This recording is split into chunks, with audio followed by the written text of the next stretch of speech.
The attraction. She kept pursuing the relationship. The deadly intention. She comes in the kitchen with a steak knife. So what was you gonna cut me while I was asleep? The innocent victim. She cut up 6 pair of my skins. That's mean and evil. You don't cut up a man's shoes. That's mean. Were you under the impression that you were the only girlfriend? Yes. When did you tell her that you had a girlfriend? I lied to her. I'm only being honest. He's not your boyfriend anymore. It is your claim that he owes you a whole bunch of money for loans that you made to him during the course of your relationship, including, but not limited to, half the expenses for a trip that you paid for to Cancun. Yes. Mr. Williams says that he owes you nothing. Whatever money that you did give him was sort of boyfriend-girlfriend thing. There was never any agreement to pay back that money, and that you had a hissy fit at one point and you cut his crocodile shoes. As a result of that, you felt guilty, so you invited him to go on a trip to Cancun, all expenses paid, right? Yes. When did you meet Mr. Williams, Miss Lindsay? In October of '01. And how long were you together? Until May of '04. Did you ever live together? No. I lived in Cincinnati. He was in Philadelphia. Were you under the impression that you were the only girlfriend? Yes, ma'am. Did you have a monogamous relationship, Mr. Williams, with Miss Lindsay? No. When did you tell her that you were seeing other people as well? After the day we came from Cancun.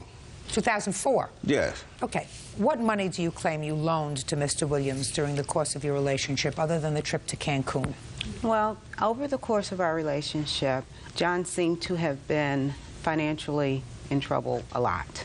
I did loan him some money by way of, I said, now look, if you need this money, I will loan it to you, and when you get on your feet, you can pay it back. Well, what if he never got back on his feet? He said, okay. He agreed to that. What I'm saying to you is, what if he never got back on his feet? Some people never do. I just would not have gotten your money back. Right. Are you back on your feet? Somewhat. Somewhat. You see, Miss Lindsay, a loan goes something like this. I am going to give you $1,000. Our agreement is you pay me back $1,000 when you get your tax returns in 2005. Now, what if you never get your tax refund back in 2005? Do you have a loan? Yes. No. You don't. If you say, I'm going to give you this $1,000, you're going to pay me back in May of 2005, hopefully from your tax returns. But if you don't pay me back from your tax returns, the loan has to be paid in May of 2005. Do you understand the difference? I do. Okay. So here's some money, honey. You pay me back when you get back on your feet. You don't even expect to get paid back. But I did, Your Honor. He started to pay. Well, you started giving him money right away, according to you, and you started going out with him in 2001. So let's say you made your first advance in 2002? The 7th month of 2002. And when did you make your last loan to him? The 7th month of '03. When did you loan him money to go to Cancun? That was just on the credit card. We agreed to, we were going to go to Cancun. We had been to the Bahamas, and we received round-trip vouchers. I don't care where you're going to go. You gave him money in 2002. He never paid you back, according to you. He owed you money from 2003 that he hadn't paid back fully, because you allege that as money that he owes you, right? So in the summer of 2004, a year later, you decide to loan him money to go to Cancun. And what I don't understand is why you're making him a loan when he still owes you money from the year before, and why you're making a loan when he still owes you money from the year before that. Because I believed that he would pay it back. Well, I don't know what gave you that impression. Because he was paying some money. How much did he pay you back? He had paid $200. On how much of a loan? I don't know, because I had not added it all total at that point. Miss Lindsay. Yes. He doesn't want to be your boyfriend anymore. That's fine. I'm okay with that. Good. Very much so. Good. Okay. Tell me about the trip to Cancun, Mr. Williams. How that came about, Your Honor, was he had gotten 2 round-trip vouchers from Bermuda when we went to a trip on Bermuda. All right, Bahamas, Bermuda, Zelda, the same thing. All right, she called me up, Your Honor, and she said, well, that look. means the same thing in Yiddish. Okay. Means the same thing. Yeah, go ahead. She called me up, John, look here, Yiddish? let's go to Cancun. We got these vouchers, and I'll take you there. You got the plane ticket to get there. I'll take care of that. Da, da, da. I'm saying, cool, all right. You know, I felt that I was owed that anyway. Why? You know, we were in a relationship. It was starting to get more serious than I wanted it to be. Miss Lindsay, she really didn't want to hear that. All right, and she kept pursuing the relationship. Now, it came a point when I told her, I said, look, you know, I wanted to end the relationship, and she surprised me one day. She flew to South Philly, came by my barbershop, unexpected, and she said she wanted to talk, go out to dinner, and, you know, maybe try to, like, get some clarity on where I was coming from. I said, okay, cool. We went to dinner, we talked. Just a second.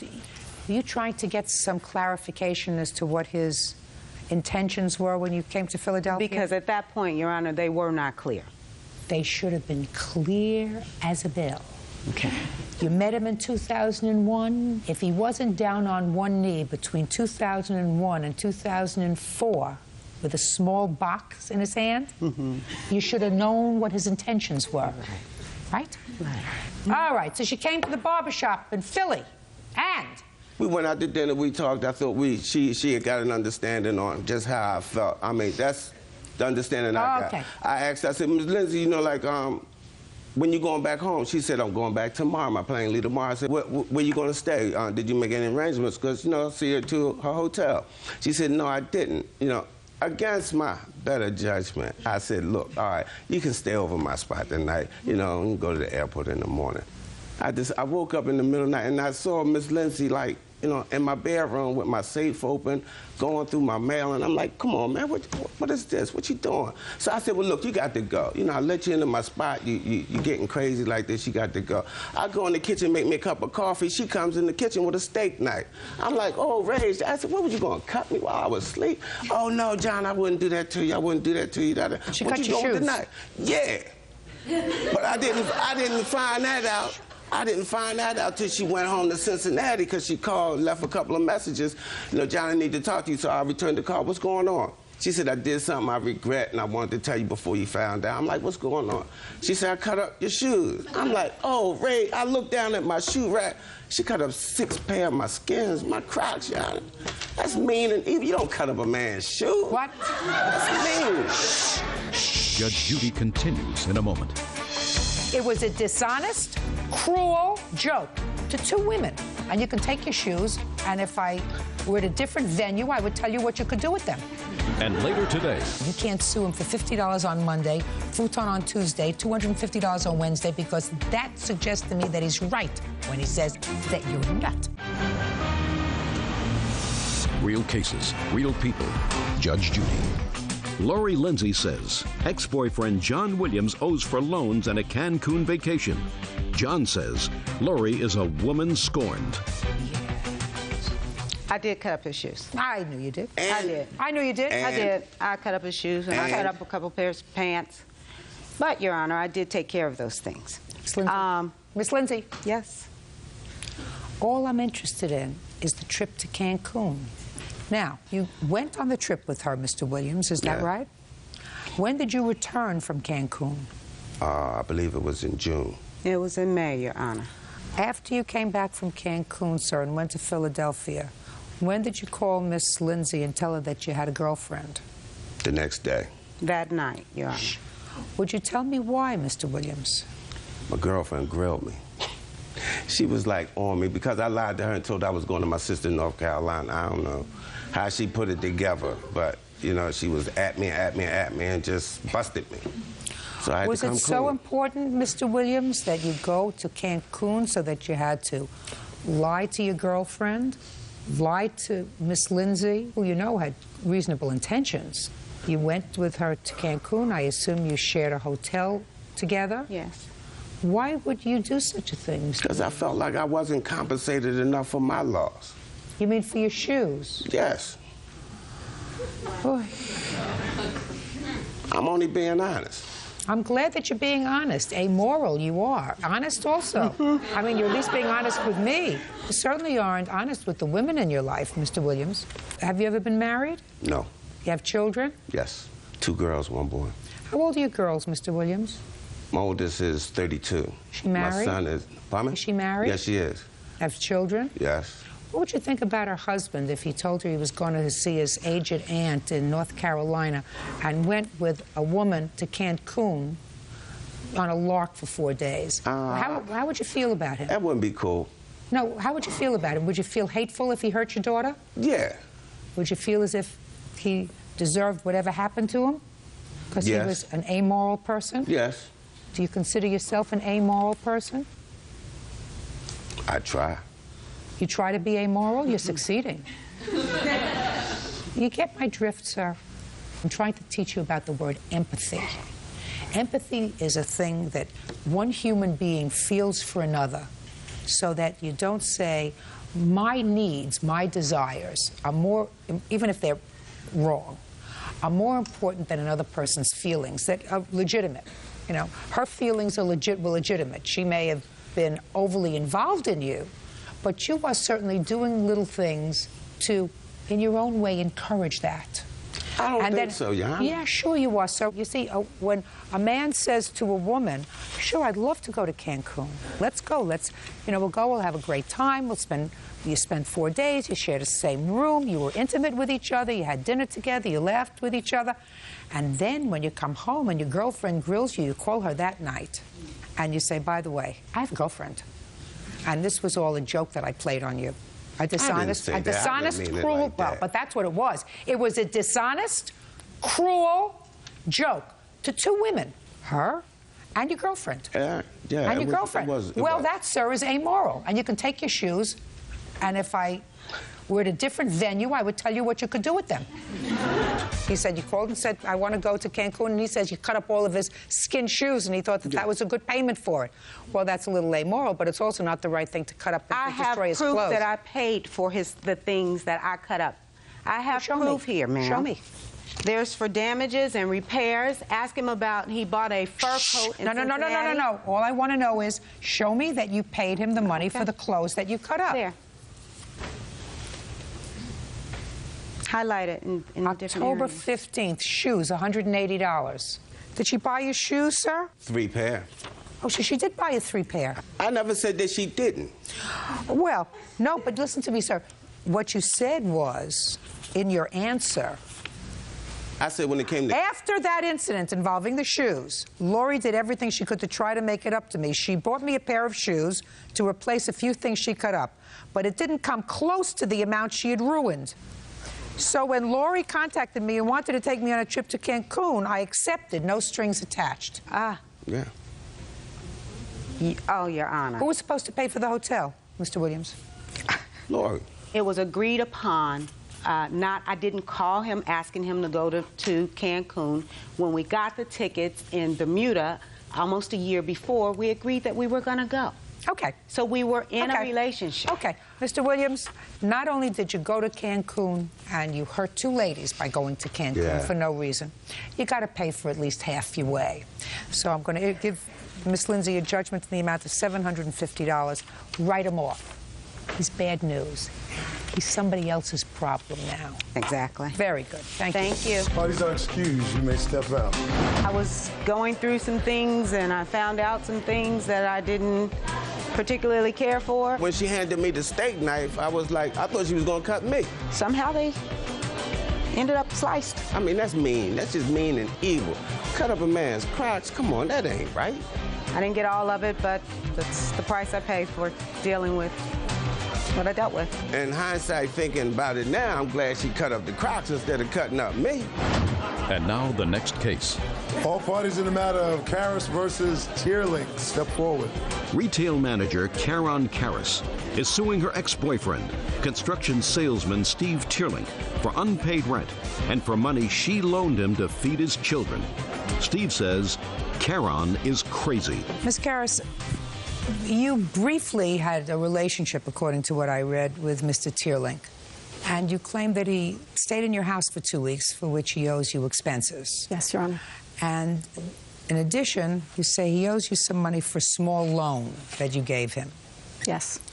Mr. Tierlink says, I'm paraphrasing, you're a nut. You hit it.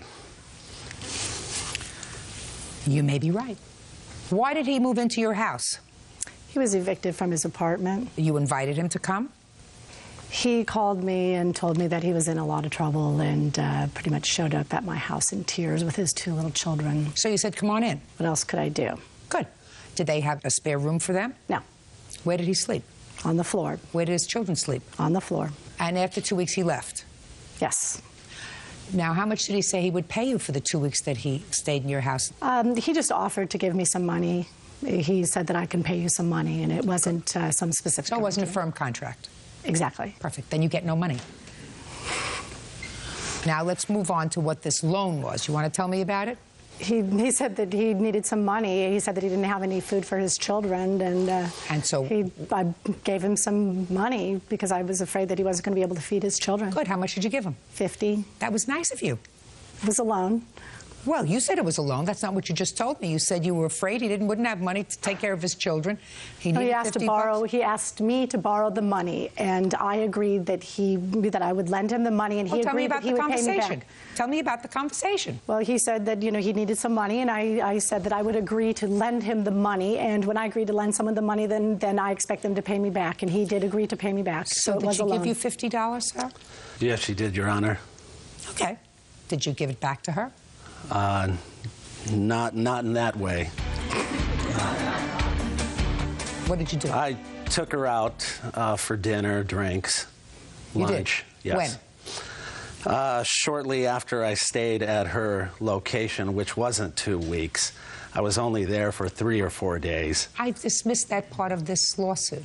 Okay. I was interested, Mr. Tierling, because you indicated in your answer that the plaintiff has tried to sue you before for something. Yes, she has, Your Honor, and I have paperwork here. Can I see the paperwork for the prior lawsuit?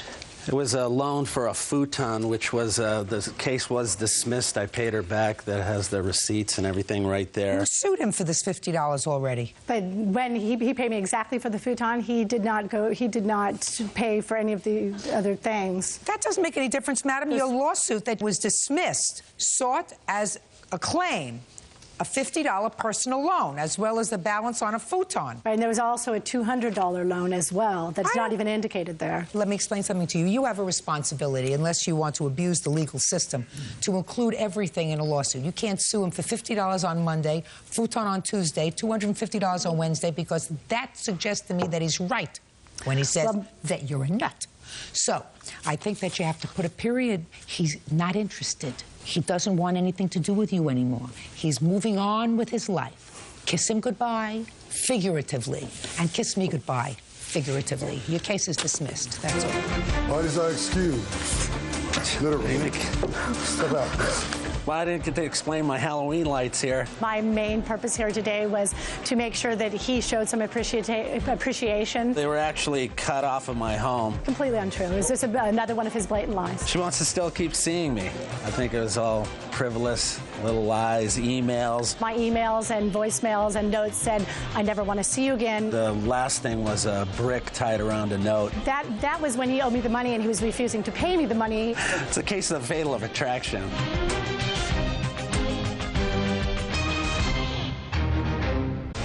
Own a cleaning company. He told me he was going to pay me, but I was not paid. Was this cleaning lady trying to clean them out? She owned her own janitorial business. She was going to solicit and steal my business away. No, it's not right. Did you think it was right to go to his clients and try to steal them away? No, I was not trying to steal them away. I don't like people who don't tell the truth. Judge Judy.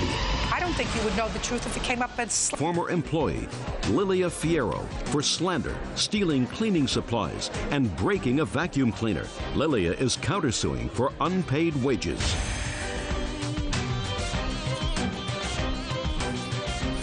Yeah, this is case number 566 on the calendar, the matter of Huckabee versus Fierro. Parties have been sworn in, Judge. You may be seated. Folks, have a seat, please. Mr. and Mrs. Huckabee, you own a cleaning company, and I gather that you hire people either as employees or as independent contractors. You get calls from other folks who want either their homes or their businesses cleaned. You send out your employees. Yes. They clean the house. You get a certain percentage of the money, and they get the rest. Is that what happens? Yes. It is your claim that you retained Miss Fierro, and she was with you for a relatively short period of time. And you claim that when she left, she went around to customers of yours, people who had been using your company for a long period of time and slandered you to those people. Yes. Ms. Fierro says that she did not slander you at all. She merely went to your customers and she told them that if they wanted to, they could use her to clean instead of going through you. How long have you been in business? 9 months. What did you do before that? The same industry. I was a district manager for another janitorial firm. Do you have full-time employees in your company? Yes, I do. Was Ms. Fierro one of those employees? Yes, she was. And when did she start working for you? December 6th of 2004. And how much was she paid? Because she has a counterclaim, and her counterclaim is for her last week's wages. Her initial starting wage was $8 per hour. Is that so far correct, Ms. Fierro? False. When did you start working for them? I started working for him December 9th. He says the 6th. You say the 9th. Okay, it was the 9th. Fine. You say you started working December 9th. Yes. And you were paid how much per hour? He told me he was going to pay me $10 an hour. I originally, when I hired her, I offered her a training wage because, as a discretionary procedure, you offer someone a lower wage, and then as they progress and you see their job performance, then you offer the option to move up from there. Essentially, $10 an hour is my top wage that I pay my employees. I never have ever started anybody at the top dollar wage per hour. So her wage was $8 an hour from day one. Is she paid by the week? Her pay periods were going to be weekly. How many weeks did she work for you? She quit on January 6th, so approximately 4 weeks. So the first week's salary that she got was for how many hours? Her approximate wage... Just a second. Just answer my question, Mr. Huckabee. My question is the first week she came to work for you. I want to say approximately 32 hours. No, not I don't want to hear approximately. 32 hours. And what was her check that you gave her? Well, I tried to pay her through a payroll service. When she initially started, I gave her the entire hiring packet, and she was not willing to fill those out. Tell me how much you paid her the first week. $425 was for the first 2 weeks that I paid her. So the first week she worked 32 hours, and the second week she worked how many hours? I'm trying to figure out. 32. So she worked 64 hours? Yes. Is that what you have, Ms. Fierro? No. How many hours did you work? Okay, I work over 60 hours. Well, that's what he says. He said you worked 64 hours. Pay attention. Okay, 64 hours in 2 weeks. That's exactly what he said. Pay attention. Okay. And if he worked 64 hours in 2 weeks, and you were paid $425. But I was not paid that amount. How much were you paid? Okay, $560 for the 2 weeks. Okay. But he paid me cash. Just a second. Okay, Judge. Quiet. After the first week, I moved her wage up. Quiet. Now, if she worked 64 hours, she certainly didn't make $640. So I'm going to find that I agree with you that as a trainee, she was making $8 an hour. So what you started to say to me was the first week she was paid $8 and the second week she was paid $10. Is that what you're telling me? I want to say I moved her to $9, and then I gradually moved her to $10. Okay. I buy that. Ms. Fierro, that's what I find, madam. Not that he agreed to pay you $10. All right. What happened in January when she left? Well, throughout the course of the first month, her initial solicitation for employment, she came to me as an employee to be put on my payroll. I essentially gave her a payroll hire packet to go through my payroll service. For the first week, I contacted her every day to request the documentation back so she could be on the payroll service. Then after the first week, I was with her at one of the actual houses that she was taking care of for me, and she just, I don't know if she slipped or if she just decided to confide in me that she owned her own janitorial business. Well, had I known that from day one... Would you put your papers down, Ms. Fierro? Had I known that from day one, that's a conflict of interest, and that could have been very detrimental to me hiring another competitor to do my business. Of course. But at the time, my wife was in her third trimester. We were unable to meet our needs for our clientele, so I was stuck. How many employees did you have at that time? Just her. The employee that I had was quitting. So your whole company is one employee? I had another employee that was training her at the time. So you had 2 employees? Yes, when she was hired, yes. She was one of 2.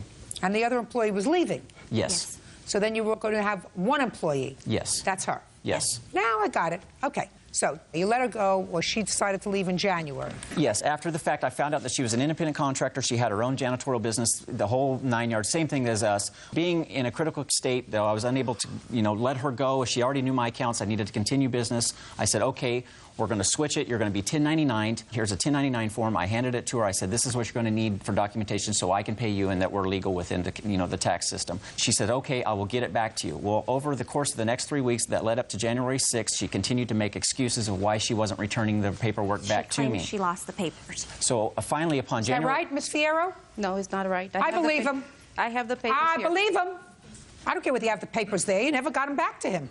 I did not, My Honor, because I only worked for him 5 days. Just a second. You're telling me now that you only worked for him 5 days? Yes. Listen to me very carefully, madam. I don't think you would know the truth if it came up and slapped you in the face. You just said to me not more than 5 minutes ago that he paid you $560, right? Yes. That's what you told me he paid you. That's far more than for 5 days. Then you have a counterclaim, and your counterclaim says that he didn't pay you for your last week's wages, $625. So how could you have worked for him only 5 days? My Honor, this is cleaning the church. That's just the church, what he has me here for. We have her here for everything. They have you here for everything, madam. You just told me you only worked for him for 5 days. Why didn't you get the paperwork back to him? Because they never asked for it. You mean that they gave you the paperwork? Yes, Look they at did. Me. Look at me. They gave you the paperwork, and what did you think you were supposed to do with the paperwork? Decorate your bathroom with it? Judge Judy continues in a moment. That doesn't answer my question, Miss Fierro. That's a lot of double talk that you're giving me from somebody who doesn't understand English too well, according to him. You understand English very well, and you write it just fine. Real cases, real people. Judge Judy. Cleaning business owners Brian and Monica Huckabee claim former employee Lilia Fierro owes for slander, stealing cleaning supplies, and breaking a vacuum cleaner. Lilia claims the Huckabees owe her money. I don't like people who come into court and don't tell the truth. My Honor. You are not telling me the truth. My Honor, I have the proofs here. Do you want to see them? I want to know, madam, why is it that you didn't give him back the paperwork that he gave you? Because he told me he didn't need them. I told her I didn't need the payroll company service because I found out she was an independent contractor, so I needed a 1099. 1099. Form. So right. that's what I Here are the didn't get papers back. that he gave me. I don't need them. I have my Miss Fierro, Miss Fierro, put it down. Miss Fierro plays a little free and loose with the truth. My Honor. How long have you been in the cleaning business? 15 years. Am I correct that you run a business that's similar to Mr. Huckabee's? You provide cleaning services for people? Yes, I do. So why did you go to work for Mr. Huckabee? Because I'm a single mother, and I have a boy that goes to the university, and I didn't have a car. I had an accident, and he knew about it. That's why I was working part-time after cleaning my houses during the day. Your Honor, the car thing, she had a pickup ever since day one. That's my son's car. She came to us asking for a vehicle. Yeah. Right. She came to us. Just a second. Okay. Okay. Now, what proof do you have that she went to your customers and slandered you to your customers? I do not take letters, sir. Okay. Do you have a customer here? Well, I have a witness here, and the witness is an actual individual contractor as myself. He was there on the premises at one of my specific accounts on the days that she was going to solicit and steal my business away. Just a second. Solicit and steal your business away, sir, is not the same thing as slander. You do understand that? Yes, I understand. Okay. Step up, sir. Tell me your name. Stephen Tidwell. Do you remember what date, if at all, you saw Miss Fierro? Yes, ma'am. It was January 31st. I was there doing billing, getting POs when I was... Where were you? It's one of Mr. Huckabee's accounts. And you were there because you also do work for them? Yes. On a construction company. We did some wiring, some stuff in there. Did you see Miss Fierro? Yes, I did. Were you there when she had a conversation with... Yes, I was. What did you hear her say? I didn't hear the beginning of the conversation. I was in the back talking to the building management. She walked up. At that time, the front desk lady came back and grabbed me and asked me to go up to the front and listen, make sure nothing happened.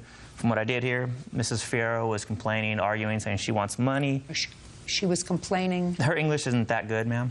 Her English is just fine. Okay. She was complaining about not being paid, that she wants the company to pay her. The lady kept saying, you got to go back to Mr. Huckabee to get paid. It's not her problem. Ms. Fierro kept going on and on. Finally, the office manager said, you got to leave. I will have the authorities get a hold of you or come down. Mrs. Fierro left. Office manager came back. We had a little bit of conversation about what went on, which is on that part's hearsay, but I guess she's been there before and did the same thing. That's all you heard?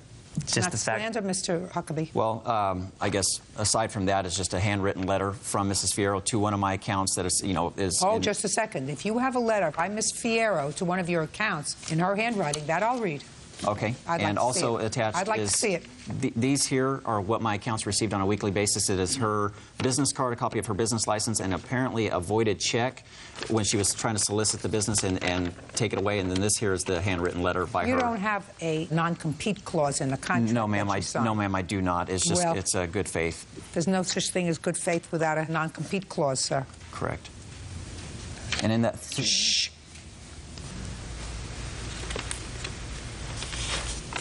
Well, it's clear to me that she was trying to take your business away, sir. Might I add a couple more issues just for food for thought? Go ahead. She also went to my place of worship, my church, and she, on probably 7 separate incidences, she went to my particular pastor and demanded that he call me and have a personal, I guess, spiritual visit with me to pay my dues to Mrs. Fierro. And well, pay your dues. What I gather was in dispute is $225 because you offered to give her, according to what I've read in the complaints and the answer, $400 to settle all claims. Is that right? $400 was just to answer my question. Yes.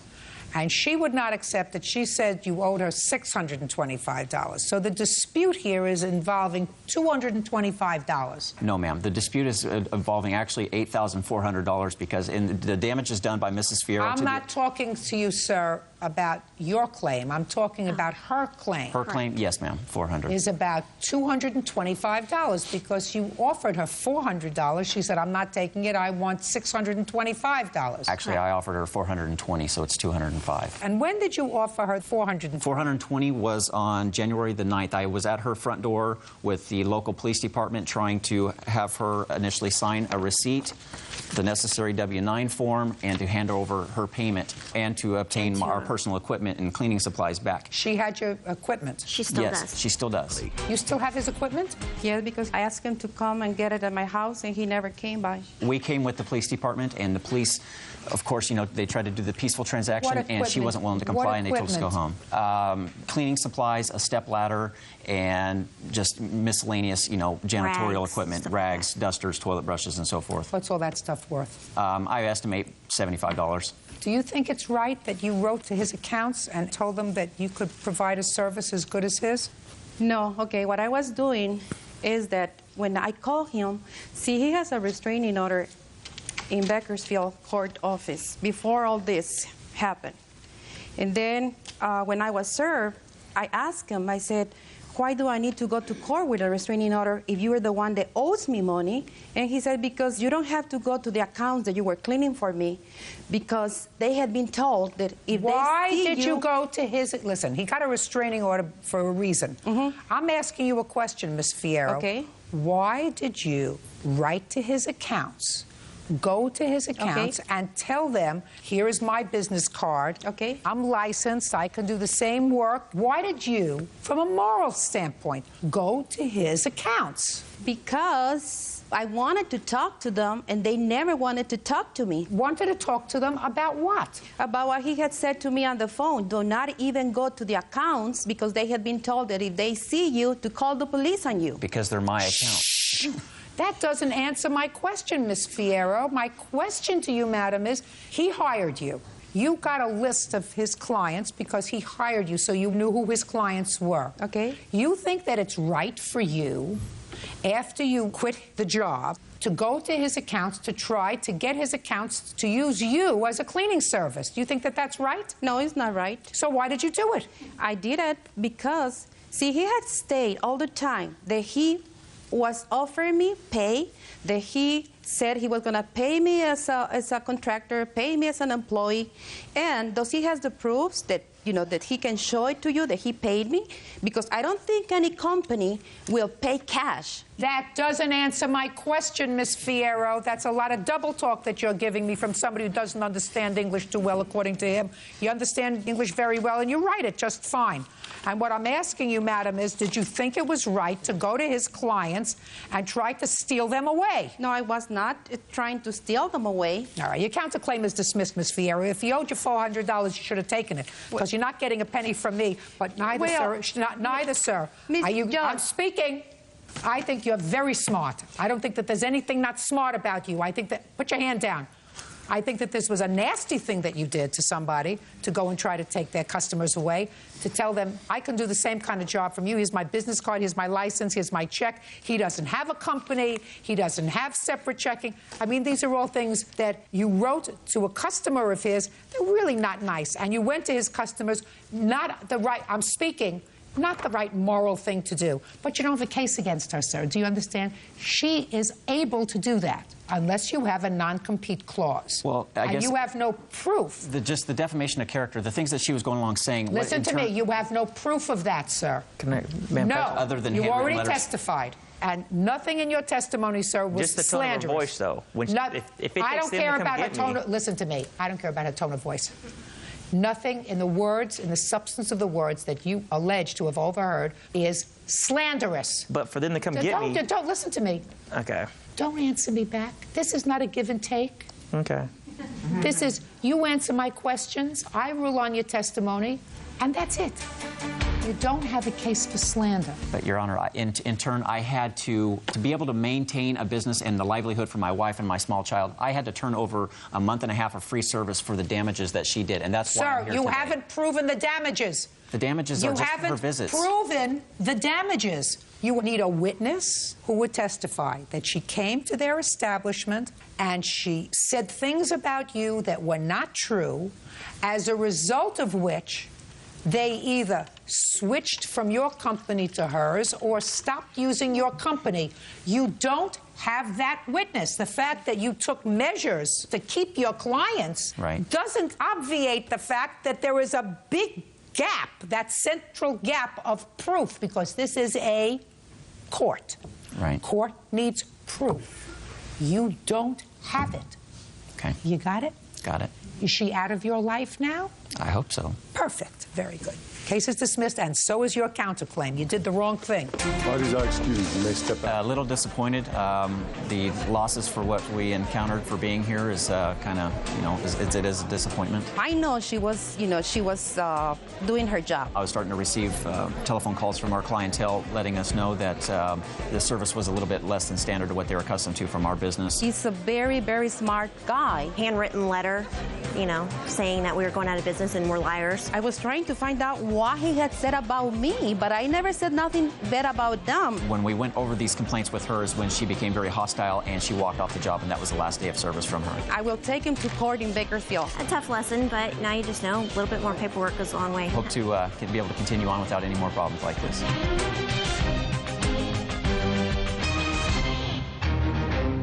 You have 2 children together? Yes, ma'am. Your oldest son committed suicide. When a mother buried her child. He agreed to pay for half. I called him, and he said, I don't have the money. Why did the father turn away? My son is buried in a public cemetery by himself. I didn't agree to that site. He's the one who has to deal with what a disgrace of a father that he really is. Judge Judy. The whole situation is defendant used to be your son's girlfriend. Yes. Son? Yes. And she lived in your home for a while, according to what I read in your complaint, or stayed there. Yes. And she also had a drug problem. You didn't know that, I assume, at the time. I was not aware of that. Your complaint alleges that over a period of time, the defendant stole items from your home and pawned them. That's correct. You managed to get some of the things back. That's correct. 2 items you did not, a bracelet and a video camera. That's you want her correct. to pay for those things. Ms. Starr says that she took care of everything she stole. She got it back for you. She doesn't know anything about this bracelet or the video camera. That's your defense. That's right. What kind of drugs were you addicted to, Ms. Starr? Prescription Xanax. But you were getting it from means other than being prescribed by a doctor. Right. I was getting it through a friend. How long had you been addicted to Xanax? It had been going on for about 3 months. When were you staying at the Supley home? It was around last year. When was she staying at your home? July and August. How did you discover the missing items? Well, I had had minor surgery on the 2nd of September. I did not wear my jewelry that week. So the week after that, I believe it was the 13th, is when I went into my jewelry box to get these 2 rings to wear, and they weren't there. And I got very upset, and I went and woke my son up and my husband up and told them that I could not be late for work. I asked them to look. See them, please? To look around to see if they could locate them, and I left for work. This was the 2nd week in September? Yes. When I got to work, my husband called me and said that him and my son had found some pawn tickets in Courtney's purse. Courtney was in jail at the time. She had been arrested that weekend for a DUI. And so they went through her purse and found these pawn tickets in her purse where she had used a false ID and signed a false name on these pawn tickets, and she had taken my rings and a bunch of my other jewelry, which I didn't realize until I talked to my husband. When I called him, it dawned on me that my diamond bracelet and my opal and sapphire ring and my Guan peso earrings were not in there, so I asked him to check in my jewelry box and see if those were there as well, and he looked and he said they were not there. And when he went to the pawn shop and asked them about the ring, they just kind of looked at each other like they knew what he was talking about, but they weren't going to say anything. You Mr. Suppley. Yes, ma'am. Tell me what happened when you went to the pawn shop. The first couple I went to didn't really tell me much because in Texas you can't really discuss a pawned item. So I went to the third one, and this is the one where they kind of looked at each other, and I asked to speak to the manager, and he came out from the back, and apparently on this particular item, the large diamond ring, she didn't pawn it, she sold it. How much did she sell it for? $35. How many items in total did you ultimately get back from the pawn shops? I don't know the total number that we got back. I know that we got back everything but 2. And you got them back because her grandmother intervened, is that right? That's correct. You contacted her grandmother?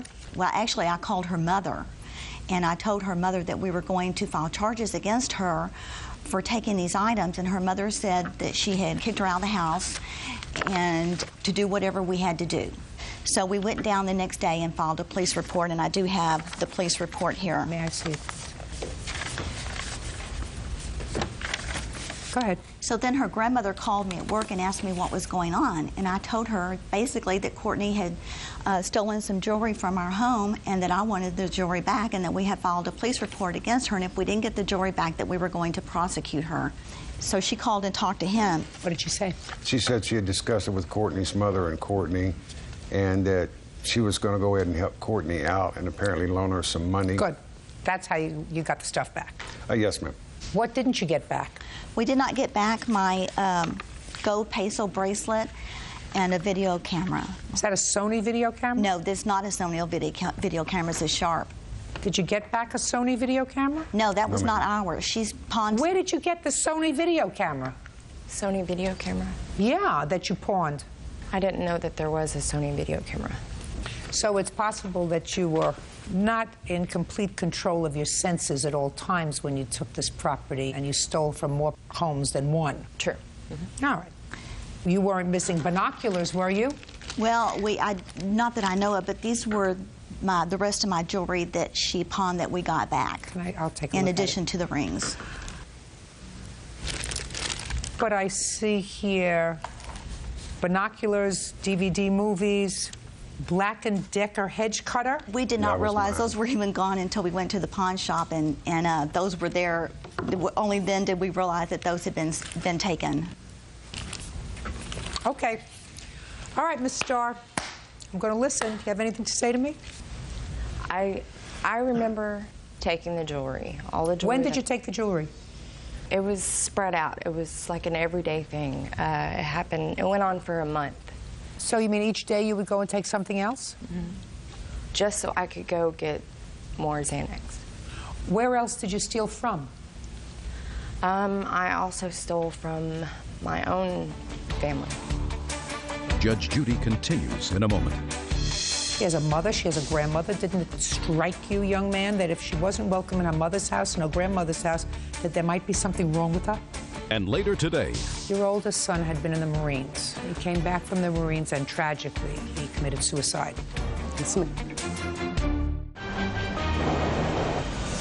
real cases, real people. Judge Judy. Gwendolyn Suplee says her son's ex-girlfriend, Courtney Starr, stole her jewelry and video camera and pawned them for drugs. How much is the gold bracelet worth? The gold bracelet we bought 15 years ago when we went on a trip to Cancun. So since it was 15 years ago, I do not have a receipt for it, but it was $650. I have pictures of me wearing it. Can I see it, please? Yes. What's the son's name? James. James, you're going to take your father's place, please.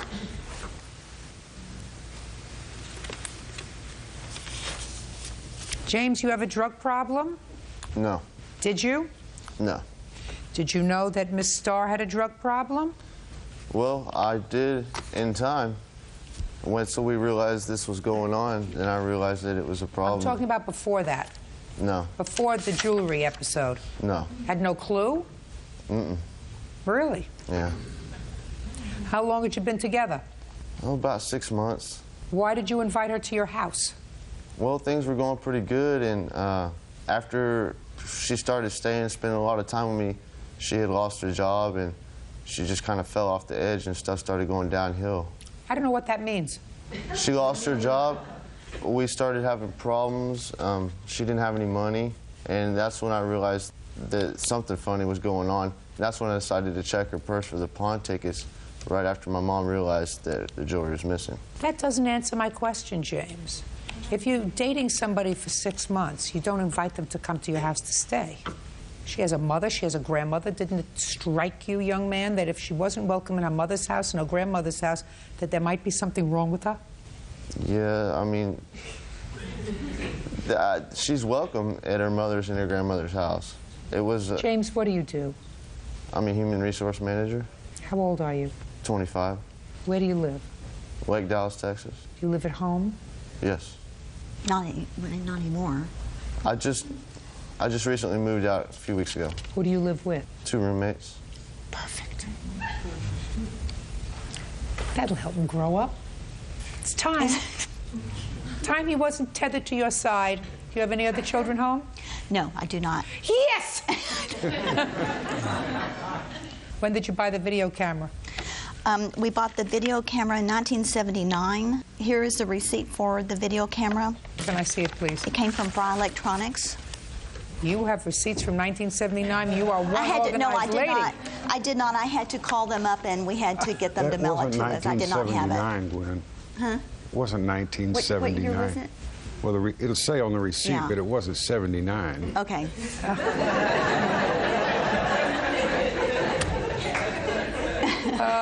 $382, is that it? Yes, ma'am. All right, so let's go back. $1,060. I hope that that completes the debt. I hope that you didn't take any property from anybody else. You're off the stuff? Mm-hmm. Working? Mm-hmm. Where? I am a photo tech at Walmart. Okay, fine. Where are you living? My parents. Getting along all right? Yes, I've cleaned up a lot. How old are you? I'm 20. Well, so you have another 60 years to go. So you have 60 years to do it right. First couple of years weren't so hot. Make sure the last 60 are better. Right. Good. Judgment for the plaintiff for the amount of $1,060. Thank you. Thank you. Parties are excused. You may step out. I've just had a rough life. I guess it's because of my childhood. It hurt. It hurt a lot. I've learned to shape my life up, quit doing drugs. We don't hate her. We don't like what she did, but we don't hate her. I knew I needed to change. I tried to have some understanding for the fact that there was drugs involved and maybe she wasn't in her right mind. But at the same time, you make your own bed. And now the next case. All parties in the matter of Daniels versus Sizemore. Step forward, please. Homemaker Tammy Daniels is suing her ex-husband, factory worker George Sizemore, for his share of their son's funeral expenses. George says Tammy didn't consult him regarding the arrangements. Miss Daniels, the defendant is your former husband. You have 2 children together, or had 2 children together? Yes, ma'am. Your oldest son had been in the Marines. Yes, ma'am. Where was he stationed? He was in Paris Island, and then he went to Camp Lejeune, South Carolina. He came back from the Marines, and tragically, he committed suicide. Yes, when ma'am. was that? It was in Louisville, Kentucky. When? On July the 17th, 2004. It is your claim that your former husband agreed to pay for half of certain funeral expenses, and he did not. Yes. That's what you're suing him for. Yes, ma'am. And your former husband says that he was not consulted with regard to things that you purchased, certain flowers, memorial stone, and he's not paying for it. Yes, sir, ma'am. Okay. When did you make the arrangement, Mrs. Daniels, with Mr. Sizemore to pay certain of the funeral expenses? My son died on July the 17th.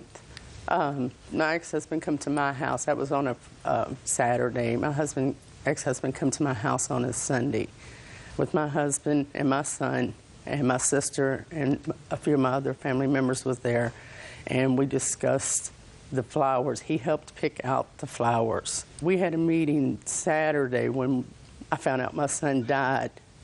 We had to go to Grayson's funeral home, and we had to pick out the funeral service, the casket, and everything. It totaled up that day to be, just for the funeral service, $5,998.70. What was the discussion about the flowers? He agreed to pay half of them That's what I want to know. He agreed to pay for half? Yes, ma'am. And how much were the flowers? The flowers was $225. And what else did he agree to pay for? He agreed to pay half of the gravesite. How much was the gravesite? $400. Who paid for that? Me and my husband. What else did he agree to pay for half of? He agreed to pay half for the headstone. Who picked out the headstone? My sons. Did Mr. Sizemore have any input in the headstone? Yes, I called him that Saturday morning when we were going to look for the headstone and asked him if him and Mary would meet us up at the monument, and he said that he couldn't make it.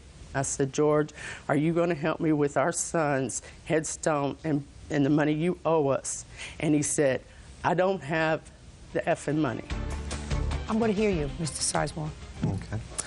To start out with, yes, we started looking at the flowers on that Sunday. You know, Okay. I did agree to pay half of the flowers for the flowers. As far as the gravesite went, yes, the funeral director did say it was going to be an additional $400. And I said that was fine with me. You know, it started out, I'd wanted him buried. Just a second. So you agreed to pay for half the gravesite? Yes, ma'am, I did. Yes, I did. All right, fine. Okay, and during the time that we were setting up the funeral arrangements and the graves and all that, I was asked that, you know, we were asked where did we want him buried. I wanted him buried in my family area. Okay, her sister and her spoke up and said, well, we want him close to our mom, which is fine if he'd been buried there. My son is buried in a public cemetery by himself. You know, I didn't agree to that site. Why is that, Ms. Daniels? My son is buried where the spots was open, and it's right down from my mom. And just a minute.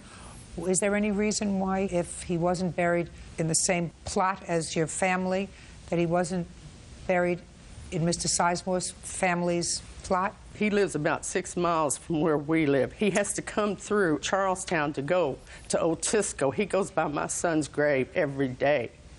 That was right there where everybody could go and visit my son. Okay, fine. That's a reason. That's a reason. Okay, so far, Mr. Sizemore, I see that you owe your former wife $312 for the expenses that you agreed to pay half for and did not. I don't know about the tombstone because I haven't heard an agreement to pay for half of that. As far as the headstone goes, they called and asked me about, you know, meeting and getting it. And I told them that the only requirement that I actually asked for on that is that it be black granite. Time prior, before my son passed away, we talk about things like it because, you know, I'm getting older, and he's always telling me, you know. How old are you? 42. Okay. When you're 42, you don't think about what color granite you want on your gravesite. I do. Life's too fast to worry about, think about things like that. But anyways, to go on, I said the only thing that I really require is that be black granite, and with him being in the military, he was very proud of that. I wanted that. I wanted something with his battalion or whatever. And I said, I will not pay over $1,000 for my half of this headstone. Okay, so how much was the headstone? The headstone totaled out to $3,745. Okay. So he already told you that he wasn't going to pay for more than $1,000? No, he did not. He told me he would pay half when I talked to him on the phone. Judge Judy continues in a moment.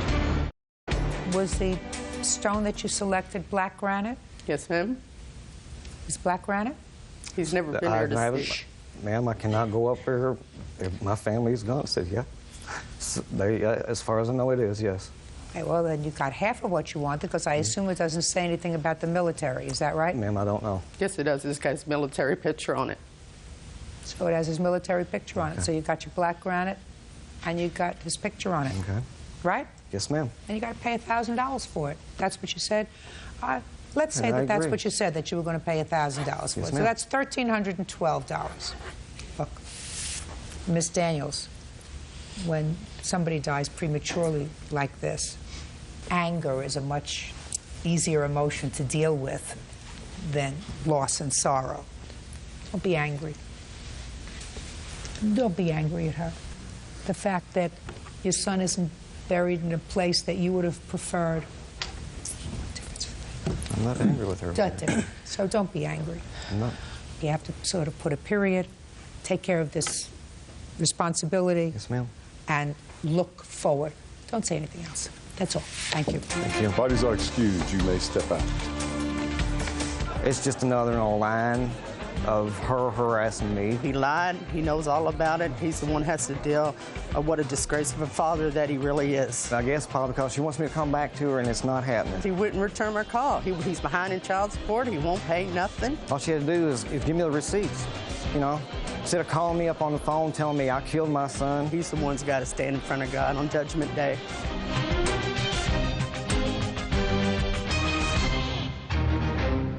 So your grandmother volunteered to take you in? He showed up on my doorstep. I was very worried about him. One grandson is about to learn the most important rule.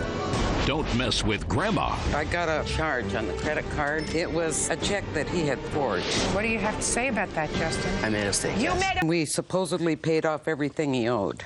So that was in July of 2003. You paid off all your debts? Yeah, that I knew of. Great. How much did you pay back? I started paying small increments. Work was starting to get unstable. There was one time where I had a layoff period of 6 weeks. And what did you do during that 6-week period? I used unemployment, but it was very little, and I was barely holding on to keeping the insurance that I had. How much rent were you paying to your grandmother? $200 a month. Is that right? Yes, however, the first 3 months, I didn't ask him to pay anything so he could save money to get an apartment. So how did you pay her back? For those first 3 months, all the money that I couldn't save, I was putting towards what was being collected upon me from collection agencies, Verizon, and other companies. And I was basically being swallowed and just trying to keep up. Well, that's why she gave you this $3,500 yeah, to consolidate everything later. So you could pay it all off and then pay her back regularly in a smaller increment. How much did you pay her back? Well, I've got records here of what I have paid her. Can I see it, please? Yes. This is when I recently got employed, and like agreements we made verbally that I would pay what I can when I could, and at least the minimum. Well, you have down here $720. Yes. And I see that the payments didn't start here until May of 2004. Yeah. That was Why is that? Well, that was when I moved to Umatilla for work. But, Your Honor, also, I got one of the bills, the statements from the credit card company, and there was a $250... What credit card company? You gave him a check. Yes, I did, but it's from a Chase Manhattan Bank. It's from a credit card company. I see. So they took this right off a credit card? Yes. Go ahead. I got a $250 charge on the credit card, and he said that he had a bill that he had overlooked. I had given him a signed check from the credit card company because they send you blank checks. So he said you would sign the check and gave it to him? Yes, he did. And did you? No, I didn't. You mean he told you that you would sign the blank check? Yes. And anyway, I didn't argue with him because he's always right. So I called the credit company and asked them for a copy of the check because I knew I hadn't given him a check and signed it. Can I see it, please? It was a check that he had forged. And he had said, well... Just a second. What do you have to say about that, Justin? I'd gotten a notice from Verizon for my cell phone that had expired, and I had $350 still left in the bank, and I needed a little extra to do that. I called her on the phone. She was kind of slurring her words, which I figured she'd been drinking, and she said, okay. So she is correct that you forged her name to the check?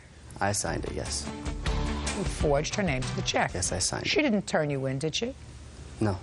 When did you tell your grandmother exactly how much you wrote out this check for? Afterwards, she confronted me about it later. I figured she already knew because I'd called her. And when did you leave your grandmother's house? Late January, early February of '04. Tell me about that. She was in Palm Springs, and we were having troubles. Every time I'd come home, it was Justin, Justin, Justin, Justin, and I'm just trying to get by. Justin, Justin, Justin, Justin, what? She would confront me about, you need to do more, you need to do more, you need to pay more, and it's like, I'm trying. And what we agreed upon was making at least the minimum as long as there wasn't a negative mark. Well, you hadn't paid anything, Justin. You showed me what you paid. You hadn't been paying anything. Not a minimum, not anything, for months. I had also done work for her, which she agreed upon. So tell me about that, Justin. Well, she was complaining about the lawn. I offered, you know, Grandma, since I'm not able to get you as much, I could do the lawn for you. I could have it done in one day. Try not to look at the walls, Justin. Try to look at me when you're testifying. I'm just recalling, Your Honor. Well, try to recall while you're looking at me. Okay. Well, I was trying to find ways. No, you're right. Are you cross-eyed? No. Then look at me. I was trying to get the balance covered and stuff, and I knew I was getting close to missing more. And I went to right here, I went Justin. to a friend. I was just overlooking this. You don't have to look at anything. Tell the truth. You should be able to remember it. I am. Okay. And I went and purchased a bunch of sod. My buddy had come over too, Chris. What month was this in, Justin? I don't remember the exact month. Well, I it was would like like July you to... or August. Of what year? Of '03. I want you to think about whether it was July or August of '03. I just remember it was a really hot day. And what you're telling me, Justin, is you had fallen behind in the payments. I was coming close to, yes. But previous to that, you had made the payments. Yes. How many payments had you made previous to that? Well, I'd given her bigger amounts of money, like $200, $250. One time she wrote, well, I gave her the checks. And so that was before you were doing the landscaping? Yes. All right, now let me explain something to you, Justin, my dear. According to what you just said to me, and I want to make sure that I'm getting this right, Officer Byrd, Justin says that he did some work for his grandmother in order to pay off his debt to her. Some landscaping work in July or August of 2003. He said that previous to that, he had been up to date in his payments. That's what you said. Yes. That's what he said. My problem with that, Officer Byrd, could you just take a look at this check and tell me the date of the check of his grandmother's for $3,500? 7/10/2003. So what you're telling me, Justin, is before your grandmother gave you this check for $3,500 in mid-July of 2003, you started paying the credit card company back? Is that what you're telling me? I made a plural mistake, yes. You made a big mistake! Because you may be trying to get over on me that something's wrong with your grandmother's mind, but I got news for you. Nothing is wrong with mine, and certainly nothing is wrong with Officer Petrie Hawkins Byrd. So when somebody lends you money and someone extends themselves, puts money on a credit card so that you can have a clean slate, because that's what your grandmother did, you don't turn around and kick them in the behind by standing there and telling a whole bunch of lies. Do I make myself clear? Yes. Judgment for the plaintiff in the amount of $3,200. That's all. Get out. Parties are excused. You may step out. I'm not mad at my grandson. I'm hoping this will help him to mature and be responsible for himself. I tried being good with my grandma. I did have problems. The world doesn't owe you a living. You've got to pay your way. Trying to look like a saint who got screwed. I hope that it helps him to mature and be responsible for himself. And now the next case.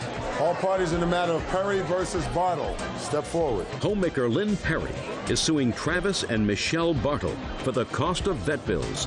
Lynn says Michelle's 12-year-old son, Matthew Fry, beat on her cat with a stick. Miss Perry, Mr. and Mrs. Bartle's son injured your cat with a stick. Yes. And you want them to pay the vet bills. And Mr. and Mrs. Bartle seem to say it was the cat's fault because the cat was out running loose, and the cat should not have been running loose. That's your defense, is that right? Yes, ma'am. You, over here.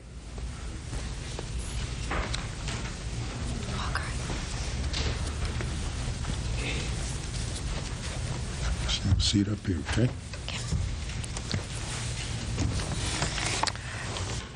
So, you watch me. Don't take your eyes off me for a second. Your son told you the following story, which I gather from your answer, that he was riding down the street at his grandmother's house, and a dog was chasing him in the middle of the street. Yes, ma'am. And he had a stick, and he accidentally hit the cat. That's what he told me. And that's what you believe. He told me that the bike hit the cat, and then the stick hit the cat, too, yeah. Oh. Now, your cat was seriously injured. Yes, ma'am. What kind of a cat is it?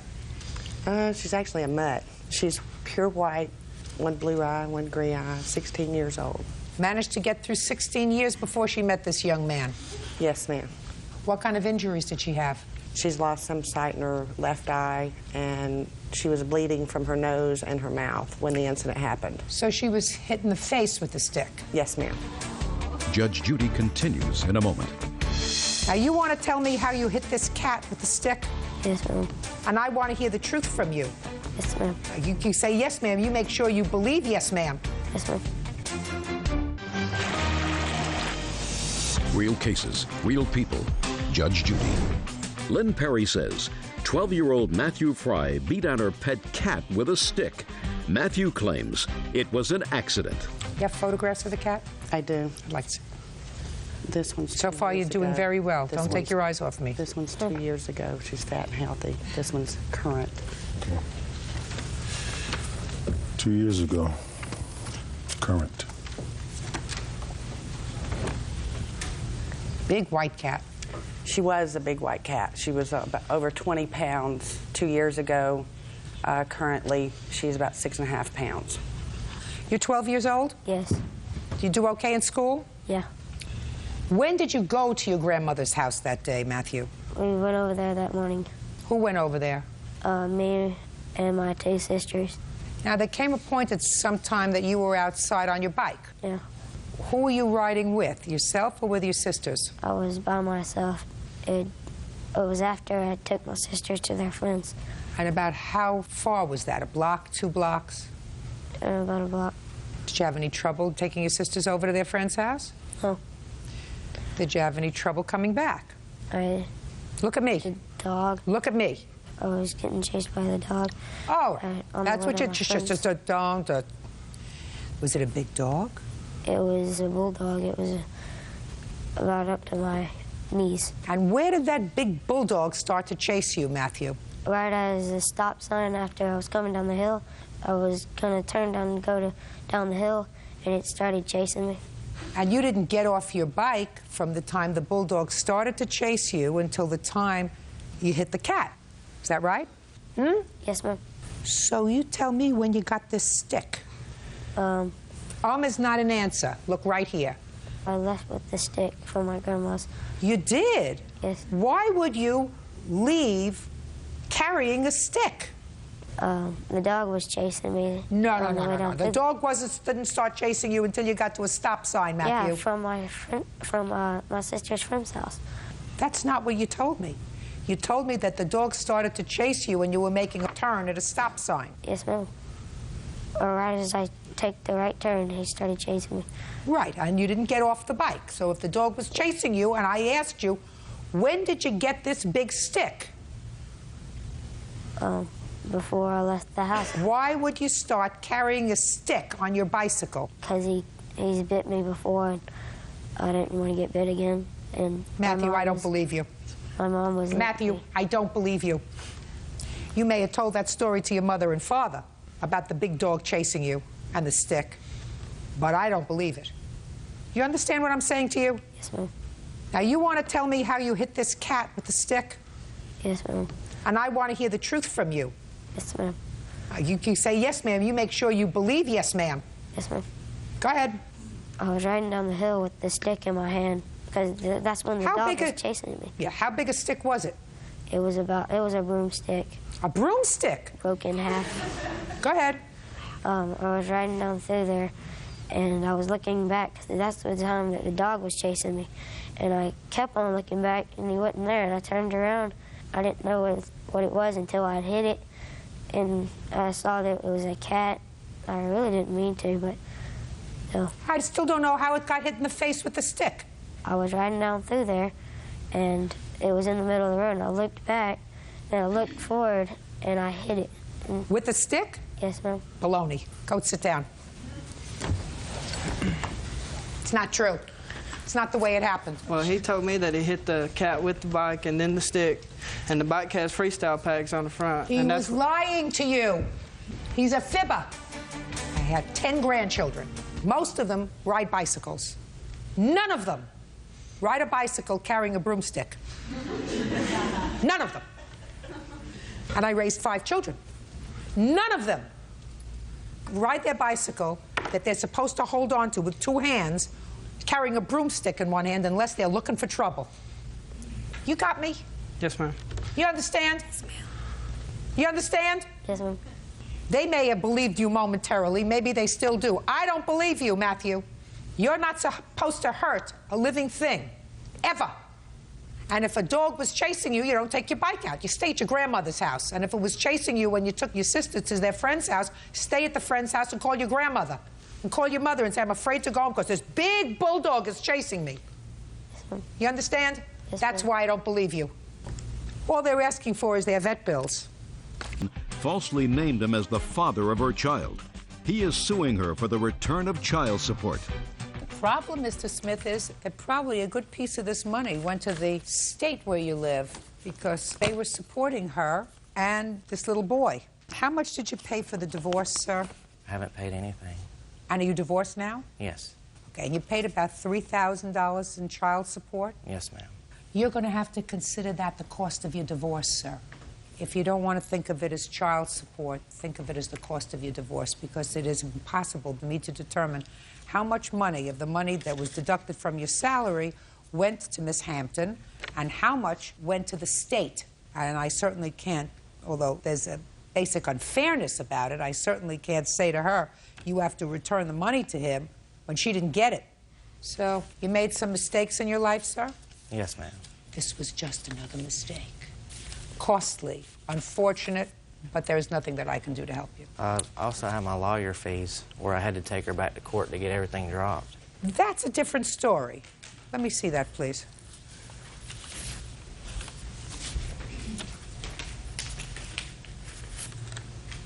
Did you bring the baby to jail to visit him? Yes, ma'am. He had called me a little bit before Father's Day, and I was nice enough to take Tyler up there to see him. Why did you do that, sir? Because then I had found out that she had filed for divorce stuff. Why did you ask to see the baby? I didn't. She brought him up there. He asked how everyone was, how me and him were doing and everything like that, so I didn't. But he didn't ask you to have regular visits with him while he was in jail with the baby? Until right after we went to court and I did my statement to the judge, I had no idea where he was. I hadn't seen him. So the answer is no. So how much in total did you pay the lawyer, sir? $500. Okay. Do you have the final copy of the judgment of divorce? With Yes, the ma'am. modification on it, deleting the child's name? Let's see, please.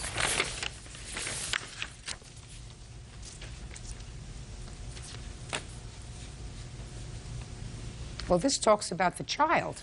It also says she don't know where I was during the whole proceedings, but she did because I got the letter from jail. But with that, I went to court on February 27th, before Father's Of 2002. Mhm. This judgment was filed March of 2002. Yes, ma'am. When did you find out where he was? It was right before Father's Day. I don't remember what the day How did you was. find out where he was? He called me. Was that the first time he had called you? Yes, ma'am. Is that right? Yes, ma'am. Well, the postmark on this letter is May of 2002. Yes, ma'am. What evidence do you have that she knew where you were? It's highlighted. Oh, it says here, I already knew you were here in jail and how you got caught. I had seen Chris in Walmart right after you were caught. Yes, ma'am. That was right before he called. Actually, I think it was the day he called me from jail. How much after you got caught, sir, did you call her? It was probably about 3 months. I believe you knew where he was. You all live in the same general vicinity? Yes, ma'am. Yeah, you knew where he was. Minimally, Miss Hampton, you're going to pay his legal fees because I think that you should have at least advised the judge that he was in jail and that he couldn't respond. And since he had to retain an attorney to at least get rid of the paragraph here that talks about the boy and that talks about visitation shall be at the discretion of the plaintiff, should have been a little more forthcoming with your lawyer. And you weren't. Judgment for the plaintiff in the amount of $500. That's all. Parties are excused. You may step out. I just wanted to get on with my life and start my new family and everything. I just can't believe that he even got with her because she's crazy. Don't marry too many times. Be very careful who you marry. And now the next case. All parties in the matter of Jones versus Chum. Step forward, please. Daycare provider Lori Jones is suing her former client, customer service rep Nina Chum, for unpaid babysitting fees and for making false allegations to Child Protective Services. Mrs. Jones, you run a daycare agency? Yes, I do. And you were contacted by the defendant who asked you if you would take care of her children. Yes. You did for a short period of time. During the last week, according to you, she gave you a check and then stopped payment on that check. She later removed her children from your care. You want that check, which was $90. Yes. And also, it is your claim that she maliciously contacted the State Department of Social Services, who licenses you, and reported that children in your care were being given substandard care. And you want to be compensated for that because it put you out of business for a while. The defendant says that you did, in fact, give her children substandard care, and she is counterclaiming for all the money she paid you for her children's care and for punitive damages. Yes, ma'am. Okay. Ms. Chum, how did you find Mrs. Jones? Well, I was looking for daycare for my children. How old are your children? They were 5 years old at the time. Twins? Yes. And I had seen Lori at some of the daycare meetings that I'd been to when I was providing child care. So I knew of her. Fine. And you needed somebody immediately. You brought the children over when? This was in July, on July 12th. And what financial arrangements did you make? They were going to be there for part-time, so she was charging me for part-time for the 2 children at $90 a week. And how many weeks were the children there? They were there for about 4.5 weeks or so. And how many weeks did you pay for? For all of the time that we were there. Well, the last check, what happened? I gave her the check on the Monday. Tuesday afternoon, I came and picked the children up as usual, and she wasn't there. Her husband was there, and I went and I said, you know, where's Lori? And I was told that she had taken one of her children to a doctor. And I said, okay, but the children, as soon as my children sat down in the car, they told me that, Mommy, you know, they were watching naked people on TV. Daycare provider Lori Jones says former client Nina Chum owes for child care fees and for making false allegations to Child Protective Services. Lori says Nina told authorities her husband was watching pornography while babysitting. Did you ask the children to describe what they saw? They just told me that there were naked people on TV, and to be honest with you, I was just so distraught I didn't know what to think or what to do. I just drove home. Did you question them any further? I did ask if it was people on the beach, you know, what was it, you know, was it, because sometimes children may say that even people in underwear are naked, so I wanted to be sure, and they said no, they weren't wearing anything. And so that really bothered me, and I just contacted DCFS on the issue so that they could investigate further. Okay, let's get to the 10th of August. Where were you? I watched her kids up until about 3:15. And then I took my daughter to the doctor, and my husband watched her kids for me the last half hour. Why didn't he take your children to the doctor? I just wanted to, so I just left them with him. Well, that was a mistake. Yes, it was. Is he a daycare provider? No, he's not. Then you made a mistake. You made a serious mistake. So the part of your lawsuit, quite frankly, that deals with punitive damages for reporting you to the state, I'm dismissing. If you have children in your charge and you've been licensed by the state, it is your obligation, absent an emergency, to take care of them. And you have absolutely no right to let your husband fill in. And this was a Tuesday at 3 o'clock in the afternoon. Is that right? Right. What was he doing home? He had the day off. I don't remember exactly why he was off that day. She told me he'd been laid off. So he'd been at home. Most of the time when you go, he's around the house mowing or doing other things. Was he working at that time? I don't remember. He's been laid off on and off since August. He'd work a couple weeks, and they'd lay him off for a week, and then he'd work a month, and they'd lay him off for 2 weeks. It's been that way since August. Step up, sir. What were you watching on television, Mr. Jones? Captain Ron. It's a comedy. I brought a copy. Is there any nudity in that movie? It just shows it. No, there ain't no nudity. It shows them in bikinis and bathing suits. PG. PG-13. It's still not appropriate for children. Yeah, it is. Just it's a second. comedy. No, PG-13 is not appropriate for children. That means parental guidance, not to watch till you're 13. That's what PG-13 means, Mr. Jones. 5-year-olds watch G-rated movies, not PG-13, right? Right. I mean, it's a comedy to you. You think that these 5-year-olds understand the comedy? Mine does. Well, then they've been watching too many PG-13 movies. Well, I would be, Miss Jones, quite frankly, I would be pretty annoyed too. She told DCFS that they were watching X-rated porno. I did not tell them that. That's what he told me. What I said was the children told me they were watching naked people. Children That's don't porno. know the difference. Just a second. No. Know the difference. No. That's not pornography. That's watching naked people. What you did was, and I don't even know if that's what he was watching. So you made two mistakes. A, you made arrangements to take your daughter to the doctor at 3:15 in the afternoon while you still had work to do. It was not an emergency. B, if it was an emergency, then you let him take your daughter to the doctor and you stay home. And if the reason that you didn't let him take your daughter to the hospital was because you didn't trust his judgment. No, that's not it at all. Well, then there can be no other reason when you say, I wanted to, rather than let him take her when you had a job to do. The reason is either you didn't take your job seriously, or you didn't trust his judgment in relaying to the doctor whatever ailment your daughter had. And if you didn't trust his judgment with regard to doing that, you don't trust his judgment with leaving him alone with strange children when he's an unlicensed, unregulated, untrained provider. And he's been doing nothing but sitting around watching TV all day. So he's probably had it up to here with kids. Counterclaim seeks the return of all your money. So I'm going to give you an analogy of why you're not going to get all the money back. Okay. Let's say you've been going to a local restaurant for 2 years. One day you go there and you find a roach in your salad. And you say, I'm not paying for this meal. There was a roach in my salad, right? I would say you're absolutely right. You shouldn't have to pay for that meal. You say, not only don't I want to pay for that meal, I've been going there 2 years. I want all the money back that I spent in this restaurant over the last 2 years. Would you get it back? No, I understand. I think that you were absolutely right to contact the state. I think that her actions in leaving the children with an unlicensed provider is inappropriate. I'm not exactly sure what he was watching on television. That's what the concerns best me. scenario is he was watching a PG movie, and he shouldn't have been with 5-year-olds. So your claim is dismissed. Understood? I do understand that.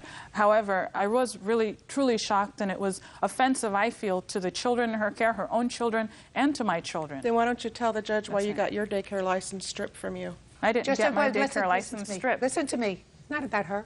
Okay, that's offensive. Shh. It's not about her. It's about you. You did the wrong thing. And he did the wrong thing. She made a complaint, and she was justified in making her complaint. And if she was justified in making a complaint, it boggles my mind why you're suing her. That's all. Case is dismissed. Parties are excused. You may step out.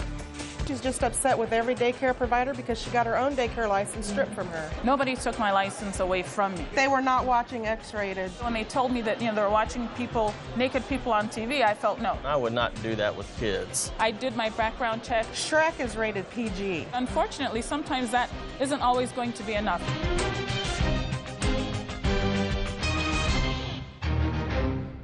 He took 2 rings. She kept leaving the rings laying around. It was a total of a half a carat. Would you marry a man who treated you like a child? He took the rings because he wanted to teach you a lesson. Oh, you wanted to teach her a lesson in responsibility. And then you... Yeah, she was my mom's best friend. And she did a very foolish thing because she sold you a used car, which is always a bad thing to do with a friend. However, in your case, you claim that she sold you the car for $800. Yeah. And you gave her a down payment. Yeah, $400. And then made other payments to her, and you still owed her $100. Yeah. And she came and repossessed the car. You want all the money that you paid her. Yeah. Plus the insurance and the tags that you had paid out in order to get the car on the road. The defendant says that, yes, in fact, you did purchase the car, and you only gave her couple of $100, never paid her anything else, which is why she took the car back. And she is counterclaiming because she says you're going around town calling her all kinds of names, saying she's involved with drugs, and she's counterclaiming for really defamation of character, but she only thinks her character is worth $800 because that's her counterclaim. So I have to question that. Anyway. When did you purchase this car, and what kind of car was it? It was a 1994 Crown Victoria. I purchased it on February 14th, 2004. Okay, so you bought yourself a Valentine's Day present. Yeah. And you needed this car for what, Christina? For college. I'm going to start college in the fall, and I've been saving up all this time. Great. Okay, how did it come about that you purchased this car? Well, at the beginning of February, Paula, she's a real close friend. I always talk to her and stuff, and she told me she was selling a car, and she thought of me first because she knew I was looking for a car. So she told me to keep in mind, and I had my $400, and she's like, good. So February 14th, I was surprised, and she called me, and she said, you know, do you want the car? I'm selling it now. You can pay me. I know you don't have all the money. You can pay me when you get your paychecks. And so she took me to get my insurance on the car. And how long did you have the car? It got stolen March 29th, but I only was able to drive it till March 15th. Why is that? Because my temporary plates expired. And why couldn't you get permanent plates? Because she did not give me the title. She told me over and over again that it was in the mail. She kept saying that they sent it to her old address. And she kept saying, don't worry, it'll come. That's a liar. And I mean, me and my mom, we waited, and since I was so close, I trusted her. Okay. You gave her $400 on the 14th of February. Yes. And when did you give her the rest of the money that you gave her? I get paid every other week. And on February 27th, David, he was with me. We went to her house. I handed her the 100. David? Who's David? David, what's your last name? Bond. Your friends? Yeah. Do you know the defendant as well? Yeah. How do you know her? Through Christina. I've been over a couple of times to her house. On the 27th, tell me where you went with Christina. Well, on the 27th of February, around 7 o'clock, me and Christina and another friend, Justin, we went over to Paula's house. And Christina was going to pay her $100. And I witnessed Christina pay her $100. Did she have cash? Yes. Who was this person? That's my brother, Bobby. I could tell that. Oh, well. He's also a witness to her down payment. Did you witness any other payments? No, that was it. Have a seat. Bobby? Yes, ma'am. Tell me about this down payment that you witnessed. Well, it was February 14th when she first purchased the car. How do you know that? Because she told you it was February. Well, I was over there, actually, because my friend dropped me off because we had a school project we had to do. Then I had to wait there for a little bit because she had to go get her insurance because they went to go get insurance. The two of them? Yeah. Then when they came back, I saw Christina's car. We were excited. I had pictures taken with her, me, in her car and everything. And after that, that's when they got down to business. And that's when Christina handed her money, and she straight out counted out $400 right there. And I witnessed the whole thing. Good. Thank you. Have a seat. Okay, so now we have on the 14th, $400, according to you, and on the 27th, another $100. That's $500. Yes. On March 3rd, we made a bill of sale because that's the only way you can get temporary tags, and we got temporary tags. Did you have the bill of sale with you? It was in the car, and when she stole it, she didn't give me nothing back, and I had all my information in a glove compartment box. Okay, so on the 3rd? Yeah, I have the third thing bill of sale to prove my temporary tags, if you want to see that. Sure, I'd like to see. On the 3rd, did you give her any more money other than bill of sale? March 12th. So the next time you gave her money was March 12th? Yes, and I gave her another 100. Where were you when you gave her the other 100? Olderman's Market is by her house, and that's where I cash my check when I get paid. And she told me she'd meet me up there, and me and my sister were up there, and she got the money and she left. Okay, any other money that you paid to her? Yeah, on March 26th, she came over to my house, and I was kind of, wary. I was like, well, the title hasn't came yet. And she kept assuring me, she was like, I wouldn't do nothing to you, come on. I know she needed the money, so I gave her the 100. At that time, March 26th, I couldn't drive the car because my temporary tags had expired, and it was outside of my house. And she hadn't given you the title yet? No. Did you ever get the title, No. by the way? Okay. When was the car taken? It was taken March 29th. 3 days later? Yes. And it was taken by you? Yes, ma'am. Now I'll hear you. I've been friends with Christina since she was about 5 years old. The $400 payment that she claims that they gave me was not true. She gave me $200 down on the car, okay, with the agreement that as of March 1st, the car would be paid for in full so that I could get the title out of the title loan. What's a title loan? Explain that to me. You go in and you give them your title, and they give you a loan for money. And I had taken a loan out in in December. Let me see. On the car. Why did you take out a loan on the car in December? Because I needed money to pay a few bills. Had you ever done this before? No. What kind of bills did you have? So you I were had really to pay an electric bill and a gas bill. Do you work? No, ma'am, I'm a homemaker. How many children do you have? I have one child that lives with me that's 8, and my daughter lives with my mother. Well, you have an 8-year-old child that lives with you who goes to school full-time. Why don't you work? Because he has a lot of problems. He's bipolar disorder and conduct type 2 disorder. Does he go to school every day? Yes, and I donate my time to the school to be there with him. How do you support yourself? My son gets a disability check. How much? $552. And I pay my rent and my utilities with that. How do you support yourself? So far you told me how that the state supports your child. How do you support yourself? I use the money from the state so that I can be with my son. Judge Judy continues in a moment. Christina had called me and told me that she was going to call the state on me and that this wasn't over and that she was going to do whatever she could to make my life a living because of what I did to her. And later today, He took the rings because he wanted to teach you a... Lesson. And then you... I lost them. real cases, real people. Judge Judy. Christina Piesel says former friend Paula Kronk illegally repossessed her Crown Victoria. Paula claims Christina spread rumors that she was on drugs. According to you, she gave you $200. Yes. Yes, ma'am. And that's all she gave you? Yes, ma'am. I kept my plates on the car so that she could drive the car. And she had a bill of sale that you had given her? I had wrote her a bill of sale, correct. Where's the bill of sale? I don't have it, Your Honor. They did. No, she said it was in the car. It was not in the car, Your Honor. She had it. I don't know if I believe that. All right, let's hear your counterclaim.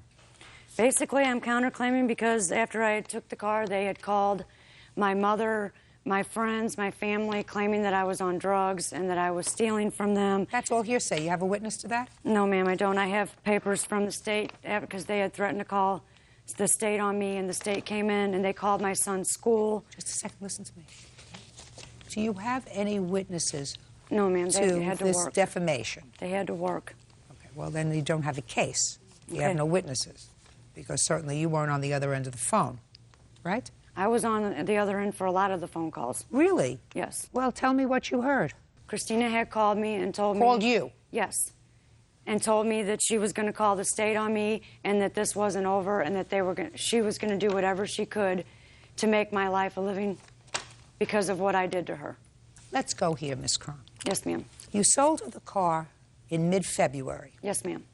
And you knew her and you knew her family. Yes, ma'am. And when you went there, she had $200, according to you, to give you. Yes, ma'am.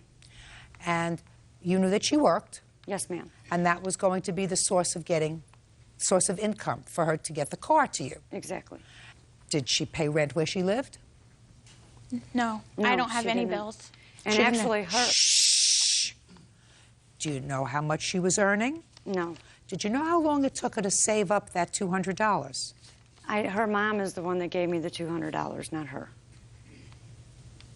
Her mother is the one that gave me the drove her mother to the bank, and her mother withdrew the $200 out of the savings account and gave me the $200. Whose savings account? It was Christina and her mother's. Okay. So her mother took the $200 out of Christina's savings account because clearly it was Christina's money. Yes, ma'am. Okay. And did you ask her mother whether or not the savings account had more money in it so that you could I did. so that you could get more money? Yes, I did. And were you able to get more money out of the account? They didn't no, give me because they didn't have more money in the account at the time. Exactly. Correct? You explained to me how you expected her to come up with 3 times that amount of money in 2 weeks. Her mother reassured me that they would help. No. That's hearsay, and I don't buy it. I don't buy it. So I have to make a judgment. My judgment is very simple. I have to decide whether a person would give her a car, do all kinds of things, including taking up for the insurance, giving her the tags, if all she gave you was $200. And I find that you were close enough to her and close enough to her mother to know what she was doing and to know that in 2 weeks you couldn't raise $600, that the plaintiff's explanation is totally more feasible than yours, which is she gave you half what she had, which was $400, so you gave her possession of the car with the understanding that every other week she would give you another $100, which she did up until the end of March. So I believe she paid you a total of $700 for the car. You owe her $700. Judgment for the plaintiff in the amount of $700, and I do not believe this slander baloney, and your name, if it were true, should certainly be worth more than $800 to you. Counterclaims dismissed. That's all. Parties are excused. You may step out. I mean, she lives down the street, or a couple streets over. So I run into her all the time, and it's sad. She was lying, and just because she brought her best friends with her, they're lying too. They never seen her give me any money. She didn't give me any money. That's a lot. I work a steady job. I don't have no bills. I'm 18, so I had the money. I have plenty of money to give. I don't talk to her no more. You can't trust anybody, and I loved her like my own mother, and she burned me and took my car. And now the next case. All parties in the matter of McLaurin versus Hoffman. Step forward, please. 27-year-old student Kelly McLaurin is suing her ex-fiancé, 22-year-old product representative Armin Hoffman, for wrecking her car and losing 2 of her rings. Armin says he financially supported Kelly throughout their relationship. Miss McLaurin, you were engaged to Mr. Hoffman. Is your claim that he took 2 rings, one the engagement ring that he had given to you, and the other an engagement ring that someone else had given to you?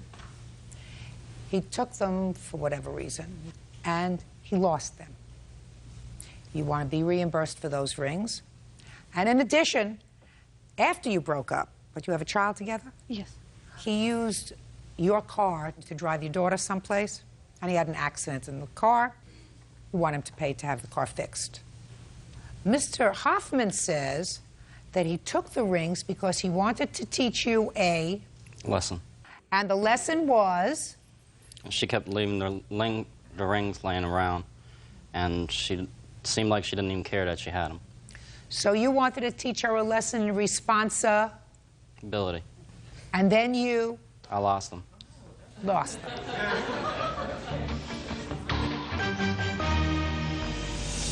Real cases, real people. Judge Judy. Kelly McLaurin says ex-fiancé Armin Hoffman owes for wrecking her car and for losing 2 of her rings. Does it sound foolish what you did? No, I think my reason had merit. Your reason had merit, but the bottom line was you lost the rings. Yes, ma'am. It's not how many battles you won and lost. Did you win or lose the war? You lost the war. The only problem with the rings are, Miss McLaurin, is the engagement ring you had to return to him anyway. Actually, when we broke up the second time, I gave him the ring back, and he said he did not want it and to keep it. And he didn't mean it. The engagement ring that he gave you, you had to give back to him. Now tell me about this other ring that he took and lost. It was an engagement ring from a former relationship. Well, what did it look like, and how much is it worth? I picked it out back in '95, and we purchased it for $1,500. Can I see it, please? And that was back in '95. I do not have a receipt. He has the receipts and everything. It was a princess cut ring, 3 stones, a total of a half a carat. And you lost it? Yes, ma'am. When I moved out of Miss McLaurin's house, in the process of moving, I lost the rings. So you have to pay for it? Honestly, I don't think the ring was worth $1,500. How do we know? Just, it didn't seem like it was all that when I've seen it.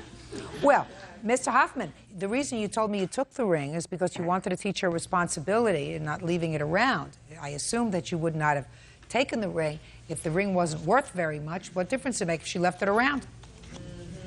Mm-hmm. Thank you. Well, the point was, when we were together, she'd always leave the engagement ring that I've given her. She'd always leave it around. Instead of wearing it, she'd leave it on top of the microwave or on the counter. It just never where it's supposed to be. I wanted to teach her a lesson, but I never intended. Okay, so you taught her a very pricey lesson. You have to pay for the ring. Now let's talk about the car. You had an accident while you were driving in her car.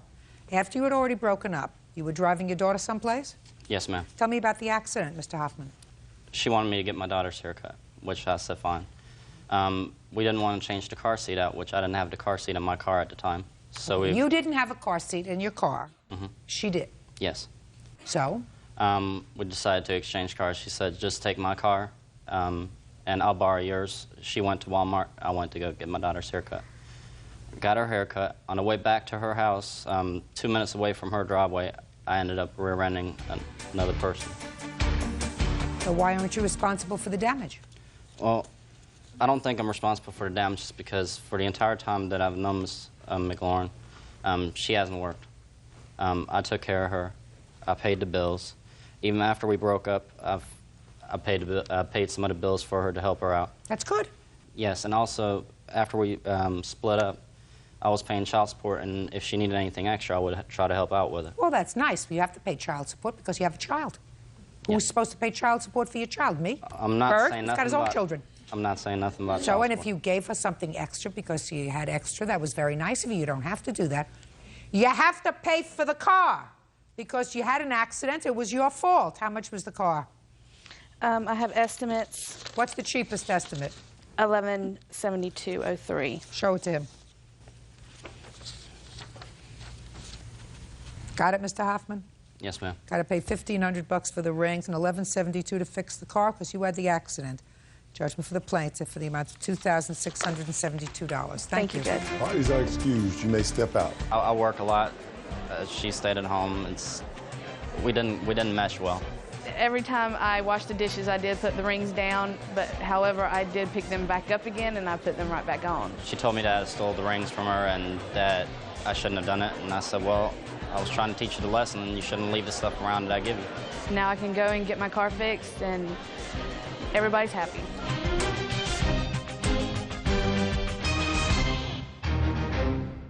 Who did you get drunk with? My brother. 14 and out of control. Where'd you get the liquor from? We stole it, and then I just took the car. Drunk. Yes. It's your responsibility as his parent to know what's going on before he kills somebody. Judge Judy. Anything you have to say to me? No. Come up with something like, I'm sorry I was such an idiot and caused... Is your fiancée in jail? Yes, she was. For how long? About a month and a half. For what? Old warrants? From when to when? July and August? Yes. Okay. These are your calls, sir. You don't expect her to pay for the phone calls from your girlfriend, do you? No, but I'd expect to get my $323 back on my insurance policy. Sue her. You don't have a counterclaim. You understand? Sue her. You don't have a counterclaim. Nah, I don't Good. need the money that bad. Good. Fine.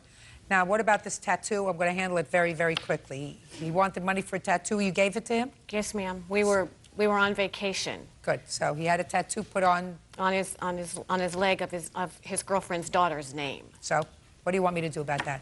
You picked him. That's true. You picked him. What do you want me to do? That's true. I mean, he didn't say to you, I want a loan so I could put a tattoo on my leg, right? You're just annoyed that he put somebody else's name on the Correct. tattoo. That's You're correct. just annoyed. Well, you know, tell that to your therapist. This is a court. Judgment for the plaintiff in the amount of $1,199. That's all. Parties are excused. You may step out. It's the point that he shouldn't have a woman pay his bills. He should be a man and pay his own bills. She's just vindictive. She's jealous she lost him and I got him. As far as me being jealous that he's with somebody else, no, I'm over it. She tried to set me up and have me put in jail, quite a few different things. I foolishly took him back. I loved him. She moved 2 doors down from us, so life stays interesting. She was stupid for paying for the tattoo, which was my daughter's name. She's obviously upset about that. So I won my case. I proved my point. I proved that he's the liar that he is. And now the next case. All parties in the matter of Blackman versus Jackson, step forward, please. 27-year-old student Shawnkeeta Blackman is suing her neighbor, daycare provider Cheryl Jackson, and Cheryl's son, Giovanni, for the cost to fix her car. Shawnkeeta says 14-year-old Giovanni got drunk, took his sister's car, and crashed it into her vehicle. Miss Jackson, this is your son? Yes. How many sons do you have? 3. How many of them got drunk and damaged Miss Blackman's car? 1. Him? Mm-hmm. What's your name? Giovanni. Who did you get drunk with? My brother. How old is he? 12. How old are you? 14. Where'd you get the liquor from? Store. Who bought it? We stole it. What kind of liquor did you steal? E&J. What's that? A&J is cognac or something like that. Cognac. Oh, a Renaissance man. Where were your parents when you stole this cognac They were and got asleep. drunk? They were asleep. What time was it? Around like 10. Is it a school night? Yeah. What was the date of this incident? The date was October 19th, 2:23 a.m. in the morning. Now, after you got drunk, Giovanni, what did you do? Well, my brother went to take the car, so he just got the keys, and then I just took the car. Where were you going? Just around. Drunk. Yeah. Drunk? Yes. And you backed up into her car? No, I pulled in. So you'd already been for your ride? Yeah. Yes. And when you pulled the car back in, you hit her car? Yes. Why'd you do that? Because I was drunk. How many times have you been stopped by the police? I don't know. Like, not a lot. What's not a lot? Less than 5 times? Yes. For what? Theft stuff. What did you steal? Clothes. Well, other than stealing, what did you get stopped by the police for? Going to schools. You mean the police stopped you from going to school? No, for going to other schools like that I don't go to. Oh, well, what were you going to other schools for? They weren't teaching you well enough in your school? No. Okay, so you have a 12-year-old brother, is that right? Yes. Are you the oldest? Yes. He's your oldest child? Oldest child, no. Not the oldest child, the oldest boy. Oldest son. You have a sister who's older? Yes. How old is she? I think like 26. She live at home? Yes. And who else lives in your house? My dad. What does he do? Construction. What about your mother? Child care provider. You have any other brothers and sisters who've been stopped by the police for stealing? No. You're the only success story. You think that it makes your mother and father really proud when the police come to the house and ask for you? No. So why do you do it? I don't know. Now, Miss Jackson, you were not supervising your 2 children, aged 14 and 12. They went to a store. They stole alcohol. They came back, they drank the alcohol and got drunk. They then stole your daughter's car, and they damaged Miss Blackman's car. Those are the facts that we agree on. Is that right? Yes. Then you explain to me why you are not responsible. Because I didn't give him permission to take the car. So? I'm also victimized. He's doing all kinds of things against my permission, and I just need help. We're in need of help, too. That's true, but he's yours. He's your problem. You say in your answer that there are 2 reasons why you should not be responsible for repairing her car. One, that her car was partially on your property. Yes. And the second reason is she should have reported it to her insurance company because it was a brand new car and she has insurance, right? Yes. Where's your responsibility? I didn't give him permission to take the car. You don't have to give him permission to take the car. It's your I didn't give him responsibility. permission to drink either. You don't have to give him permission. You're his mother. You're supposed to see to it that somebody who's been in trouble on numerous occasions is watched and monitored all the time, especially when he's in your house. This isn't something that happened away from the house.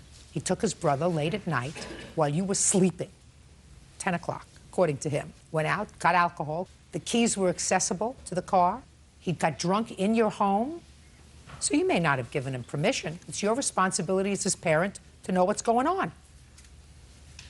And I see that he's trouble, but it's your responsibility to do the best you can to see to it that he is monitored before he kills somebody. You like me giving your mother a hard time because of you? No. Does that make you angry? Yes. Well, it's too bad. What you do reflects on your mother and father. If they raised a bum, it's their fault.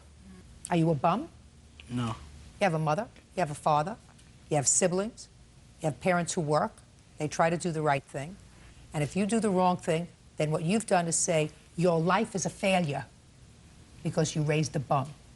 You want that? No. You better straighten up your act. You think it's going to make your mother and father happy to come and visit you in prison?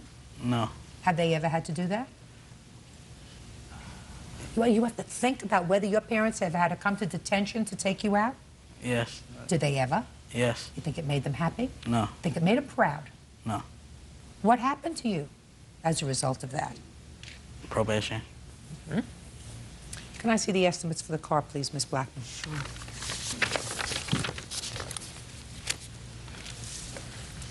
Father work hard, Giovanni? Yeah. It's hard labor, isn't it? Yes. You know how much money he makes? He gets paid by the hour? Does he get paid by the hour? Yes. How How much does he make an hour? About $19. You know how many hours he has to work to make $3,408? No. A lot of hours. Anything you have to say to me? No. Come up with something like, I'm sorry I was such an idiot and caused my parents so much aggravation. And I'm sorry I damaged Miss Blackman's car. I want to hear all those things from you. Louder!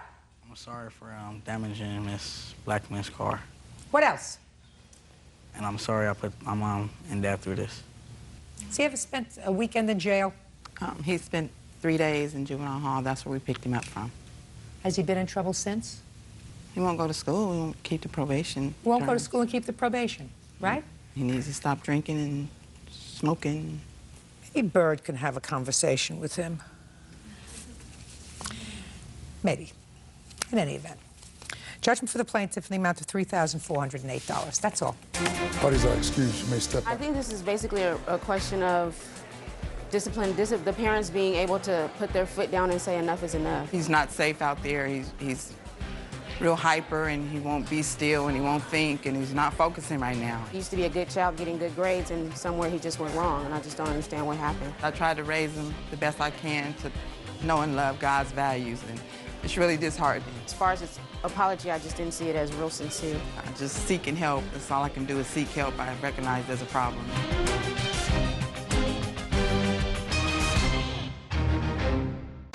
I knew she was going to do something treacherous. The day his whole life changed. She used to be your landlord. That's correct. Ultimately evicting you. I didn't feel comfortable with him being there anymore. For anyone who pays rent, you'll want to see this case. The only way to get him out was to have him arrested, which is what you did. All of a sudden, this man who had been a reasonable tenant for 7 years became a psychopath. I felt unsafe with You are full of baloney. Administrative assistant Maria D'Alessandro for having him falsely arrested and for slandering him. Maria says Derek violated a restraining order. All rise. All rise. Yes, this is case number 468 on the calendar in the matter of Broussard versus D'Alessandro. Parties have been sworn in. You may be seated. Have a seat, ma'am. Mr. Broussard, this young lady used to be your landlord. Yes. And according to your complaint, she embarked upon a course of conduct of harassment, filing false restraining orders against you, ultimately evicting you from the place where you had lived for some period of time. You want to be compensated for that. Right. And Ms. D'Alessandro said everything that she said was in her applications were true, and you were a terrible tenant. You also have a claim against her for slander. You say that when you ultimately applied to other apartments to rent, and they called her to verify your tenancy, she said bad things about you, so it made it virtually impossible for you to get another apartment. That's correct. Now, I gather, Mr. Broussard, that you lived in this house. It was a house? She lived in the house up front. I lived in an apartment in the back. And you had lived there prior to Miss D'Alessandro moving in because a relative of hers owned the house, and you were the relative's tenant. Right. Who was the relative? My mother. And what was her name? Loretta Wallace. When did you first move into this apartment in the back? It was approximately 7 years ago. Did Loretta Wallace ever bring eviction proceedings against you? Never. When for the first time did you file notice to quit or pay against the plaintiff? That would have been in early October 2003. What happened? After I had received title to the house, or during the time the transfer was going on, I was in the process of sort of getting my ducks in the row to start making renovations on the apartment building. What apartment building? There's the house in the front is where I live. There's a 3-unit apartment building at the rear of the property. And you live in one of those units? Right. Go ahead. Everything was going smoothly as far as I was concerned, and I had actually started to make renovations in one of the other apartments and had told Mr. Broussard and his girlfriend, I said, look, you know, I'm going to be doing the same thing to your unit at some point very soon, and, you know, just to let them know what was going on and that I didn't forget about them. When you were making the renovations in the other unit, where were the tenants in the other unit? That unit was vacant, and the renovations were very extensive. Go ahead. So at the end of September, I was at home and I was watering the lawn, and Mr. Broussard came and knocked on my screen door, and was complaining about the fact that water was getting on his girlfriend's car. And I told him, I said, you know what, just a minute, I'm on the phone. I'll be with you as soon as I can. He insisted, and he became belligerent, and I stepped outside of the kitchen because I was going to go to the back and simply turn the water off just to get him off of my back. And then he engaged in this verbal tirade in my face so close that he started to spit on me.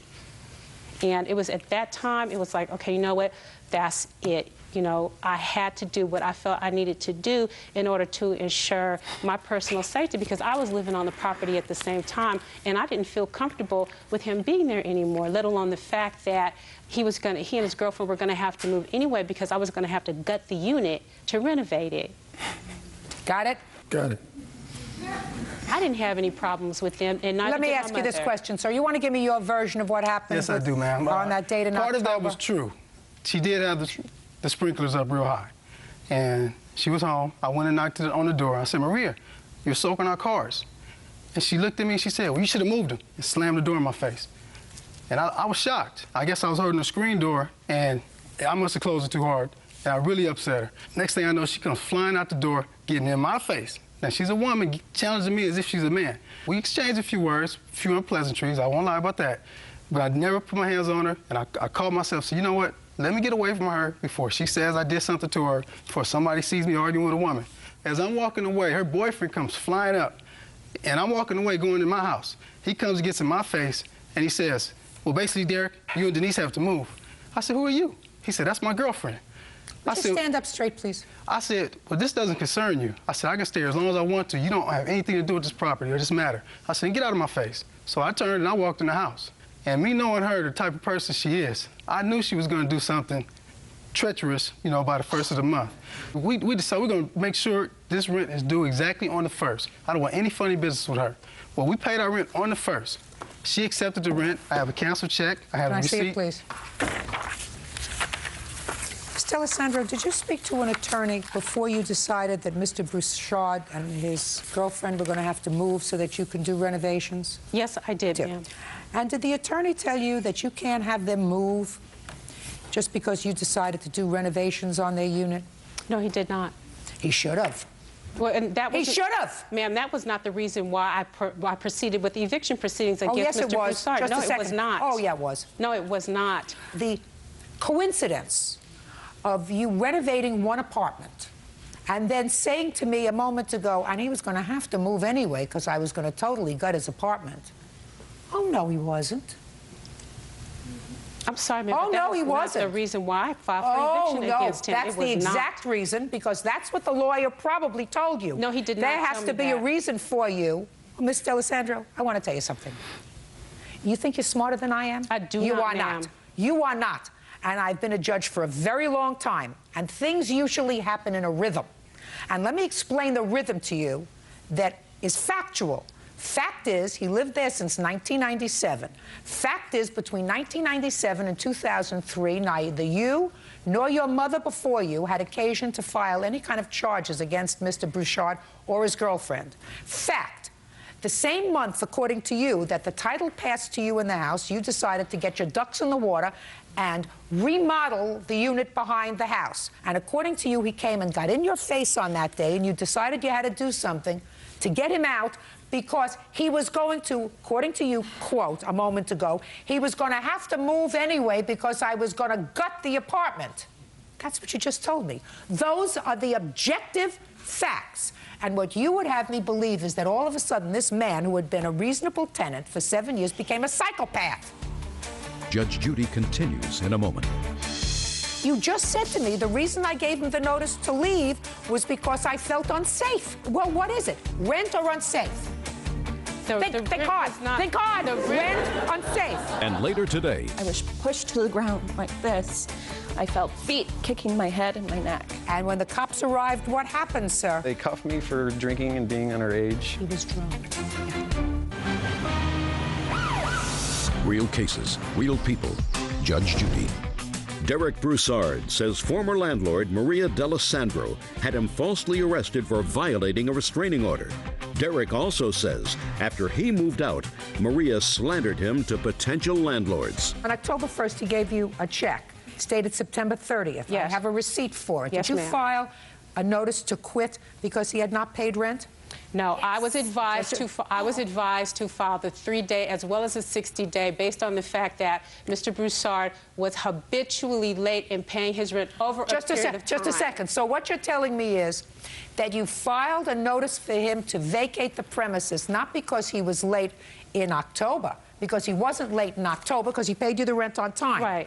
But because it started to bother you that before that he hadn't paid his rent. It didn't bother me. It didn't bother me, and it didn't bother my mother. So what did you file a complaint for? I filed the complaint because I felt unsafe with Mr. Broussard being there after he verbally attacked me. Then what I'm saying to you is, you're not following me, madam. What I said was, he didn't bother anybody before, didn't bother your mother before, didn't bother you before. When he started to bother you was in October when you decided to make renovations on the apartment. Those are the objective facts. I did not make the decision in October, ma'am. I had started the work on the unit earlier in that summer, approximately June or July. On his unit? No, because they were still in it. I couldn't do it. Right. But that is not the reason why I filed eviction against them at all. I don't believe My you. mother, I have evidence in here that shows that prior to 2003, Mr. Broussard had a record, a pattern of actually tendering checks that came back in SF. You just told me, madam, you got to keep your story straight. I'm speaking and you're not listening. You just told me that the reason you gave him the notice to quit was not because of rent. You just said to me the reason I gave him the notice to leave was because I felt unsafe. Well, what is it? Rent or unsafe? Think hard. Think hard. Rent unsafe. The rent was not the rent was not the issue. Okay. Now the rent was not the issue. Is that? I'm speaking. The rent was not the issue. Can I see your notice to leave? Do you have it? It's in there. And here's the. Just a minute. Shh. Well, you certainly say here that the reason you gave him the notice, madam, was because of rent. What document is that you're looking at? Take a look. I will say, in my defense... Just a second. Yes, ma'am. Pay attention to me. What's the reason you give in the notice for him to leave? The attorney's office filed this on October the 15th. They made an error, and I have a note in here that verifies that. Give it to me. The note? No, give me the papers back. The detainer. Give me the papers back. The attorney's office acknowledged that they filed the unlawful detainer in error. When did you file your application for a protective order? October the 24th. So, October 15th, they acknowledged they made a mistake, and they withdrew that. No, not on October the 15th.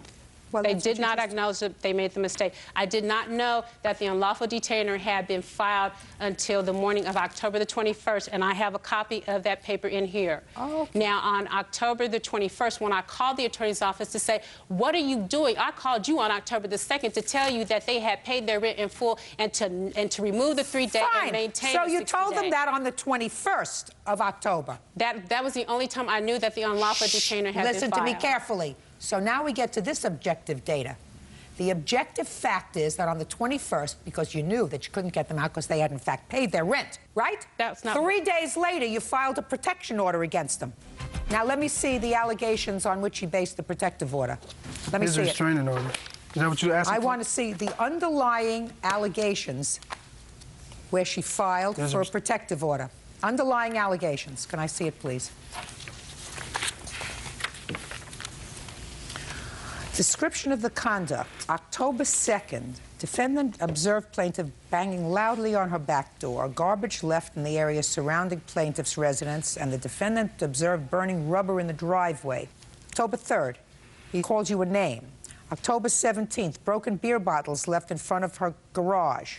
So all of these things happened, and you filed this 3 days after you told the lawyer you better withdraw that because he paid his rent. That's because I was hoping he was just going to leave me alone. Madam, you are full of baloney. No, ma'am, I am not. I believe that the reason you got him out and the reason you filed for a violation is because there was no other way to get him out. He had been a tenant. He'd been a tenant for 7 years. You wanted to renovate those 3 apartments, and the only way to get him out was to have him arrested, which is what you did. Judgment for the plaintiff, and the amount requested $5,000. That's not the reason why.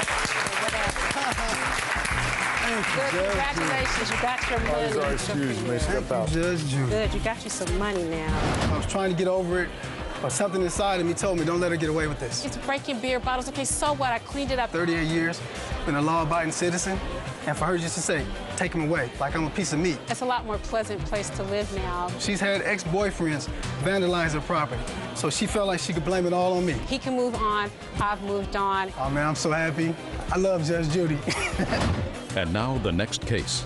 All parties in the matter of Ward versus Ortega, step forward, please. Office manager Kelly Ward is suing fellow concertgoer, 19-year-old student Filiberto Ortega for falling on top of her during a show. Kelly says a drunken Filiberto gave her whiplash. Miss Ward, you went to a concert, a musical concert? Yes, I did. And Mr. Ortega was also a guest at that concert, paying custom. Don't get smart with me, sir. Is your claim that Mr. Ortega got drunk? While he was drunk, he fell on top of you and injured you. Correct. You want to be compensated for your medical bills and for your pain and suffering. Yes. And Mr. Ortega said that that's what happens when you go to a concert. He doesn't think that you were injured. He was drinking that night, but he doesn't think that he was so drunk that his falling on top of you, which he hardly remembers, was as a result of his being intoxicated. Is that right, sir? I'll admit I was wrong for drinking that night, and I learned my lesson, definitely learned my lesson. Well, let's start with Miss Ward. What concert was it? It was a Dave Matthews concert on October 5th. And tell me exactly what happened. Well, I can tell you what I remember. My witness can kind of finish it up for me. Her and I were sitting in our seats at the time. She was on the end. I was sitting right next to her. All of a sudden, all I knew, I felt something in the back of my head. I was pushed to the ground like this. I felt feet kicking my head and my neck. And from there, it was kind of a blur. Then you can pick it up from there. Tell me your name. Lori. Lori what? Langdock. What did you see? At first I felt something hit the side of my arm, and I thought maybe she's trying to get my attention. So I turned and looked at her and saw her slump forward in her seat, and I saw the defendant's legs were on top of her head and her neck, and his body was to the seat, in the seat to her left. And I had to kind of pick his legs up off of her, and he kind of fell farther over. Then she sat up just a little bit, and I just kept asking her if she was okay, and then he pushed a little bit past her and he kept falling back on the both of us, so I had to kind of help hold him up until he got right in the stairwell there, or in the stairs, and then I let go of him and went back to her. You have any medical bills? Yes, I do. Can I see them, please? Sure. Neighbors, and according to your complaint, Miss Randall assaulted you over a parking space. Miss Randall acknowledges that there was some sort of a tiff, but she says that you got into her personal space, whatever that means. Okay. Had you been friendly with the defendant prior to this incident? Yeah, actually, when she just moved in, I was kind of excited because I'm married with kids, and I'm young, I'm 21, and I saw that they were young, so I said, hey, you know, there's people I could talk to that live right downstairs. So how many units are in the building? 4. I have pictures. What I want to know is, this argument happened over a parking space, so why don't you tell me what happened on the 29th? Okay, on the 29th, Shaniqua, she was parked in my spot. And, in your parking space? In my parking spot. You have assigned spots? Yes. Okay. I knocked on their door to ask her to move, and nobody answered. This was something that kept on happening. It was a recurring problem. So I called my parents. I said, they're still bothering me about this spot. And my mother said, you know what, Tatiana, you've spoken to them before about parking in this spot. Spoken to them before? Yeah, from the first time they moved in. Both of them? Yes. I told them that we have reserved parking spots. I introduced myself and everything. I was being really friendly with them. So they noticed, and the first day they moved there, actually, I think one of their friends or somebody was parked in my spot, and that's when I said, yeah, we have reserved spots, so could they move? I asked nicely. And did they move? Yeah. They got really mad, though, and then they moved. What was the problem with parking in her spot? It wasn't me that was parking in her spot. It was my roommates. Well, who were your roommates? Shaniqua. She's my roommate. Well, and she's never came to me with the problem about us parking in our spot. Only one time she had asked me to move. Step up. Why did you park in her spot? When I parked in her parking space, It was at like 3 o'clock in the morning when I don't care whether it was 3 o'clock in the morning or 4 o'clock in the morning. Why did you park in her space? There were no open spaces. I parked in her parking spot. I figured, okay, she has 2 kids. If she's not home at 3 o'clock in the morning, I figured that she wouldn't be parking there. So I parked in her parking spot. Sit down. What? Just shooting fish in the barrel. Yeah, it sure is. Okay, so this is the morality monitor. If you're not home, you should be home. If you're not home, then I'm parking in your spot. Right. Okay.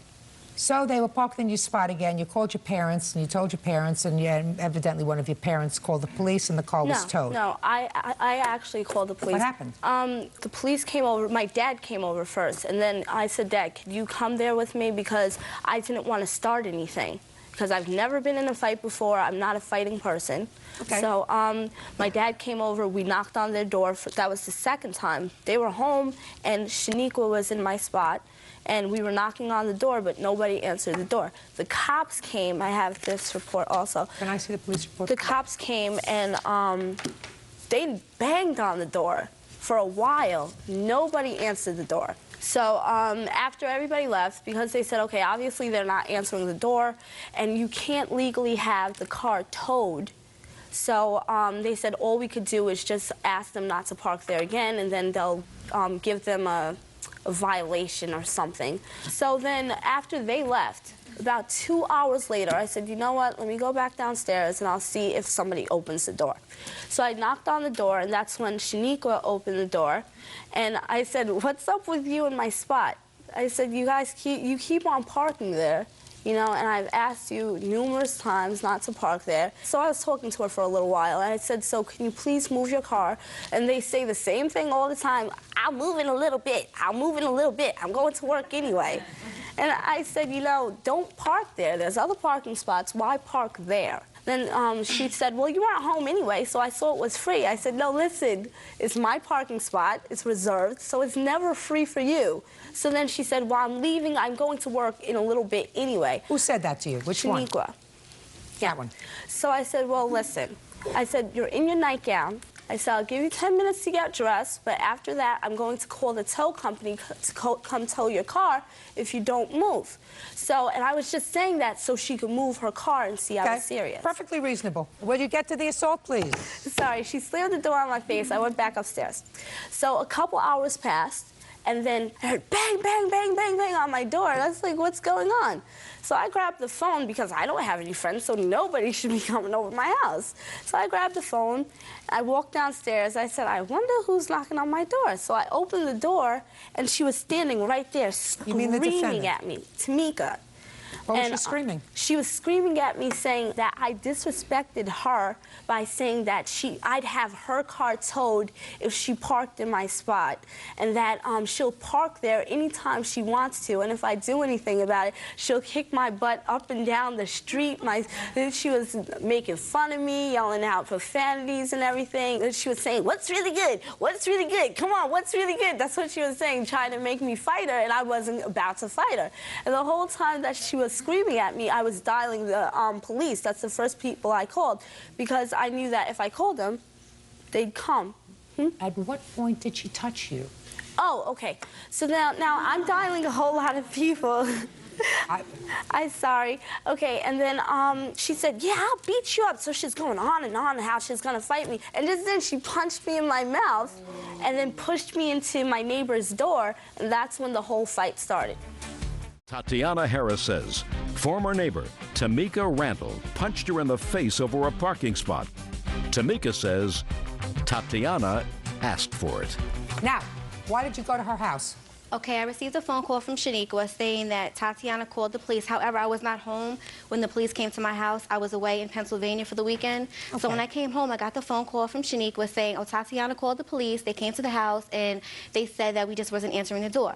So I'm like, what do you mean she called the police? Well, she said because I parked in her spot, meaning Shaniqua. Just slow down, please. Oh, I apologize. So I was like, okay, well, I'm going to go talk to her about it, you know. So I knocked on the door. I was not yelling or anything. I asked her, you know, what was going on. She got very nasty, and it was uncalled for because before that we were friends, you know. She went drinking. So she got nasty. Go ahead. She got nasty. So at that point, I got nasty back, you know. We started yelling at each other. At that point, I turned around and actually went back into the house, closed my door. She stood outside, continuing to yell and everything else. So I came back outside. Like she said, the doors are very close. So I can stand on the edge of my, by my door and still see her by her apartment and still actually be kind of close to her. She was standing, like in the hallway. Try looking in my eyes. Don't look at your shoes. Apologize. I was not looking at my shoes. I can't see my shoes. Over here. However, she was you're standing looking over on the there. cement. I'm telling you, look over here. However, she was standing at the cement, on the cement, and I'm in my apartment. Not over there, over here. I'm Look in at my me. apartment, and she's still yelling at me, all in my face. I thought she was going to hit me, so I hit her. Good. That's when the fight started. Good. You can't hit her. I don't care what you think. Whatever. I don't care. Whatever. What? Shh. I don't think that they get it. I don't want to hear you. Do you understand that? That come from that back there? Mm-hmm. Get him out of. You, out. I'm going to say 3. 1. Good. Thank you. Thank you very much. You want to participate in the decision-making process, go on Jerry Springer. Not here. This is a court. Maybe a television court, but it's a court. So behave yourselves. Do I make myself clear? Perfect. You have no right to touch her. Clear? Not whatever. Clear, Miss Attitude? Whatever. What an idiot. Let me ask you this question, my dear. Sure. How old are you? 21. What do you do for a living? I take care of disabled adults. In a home for disabled adults? A group home. Tell me what kind of training you had to do that. You have to take recertifications. Like, what do you mean? First, you have to get certified. Before you take a recertification, yes, you have to get certified. Pardon me. What kind of certification do you need to take care of disabled adults? You have to learn how to give meds and all like little classes to teach them how to assist with daily living and things like that. And what kind of temperament do you have to work with disabled adults? You have to be patient. Patient. What else? Kind. What else? And you have to be able to teach them. And I am all of those things. Patient and kind? Yes, I am. Oh. Regardless of what you say or think. Okay, so you're punched in the mouth. Did you go to the doctor? Yes. Can I see the report, please?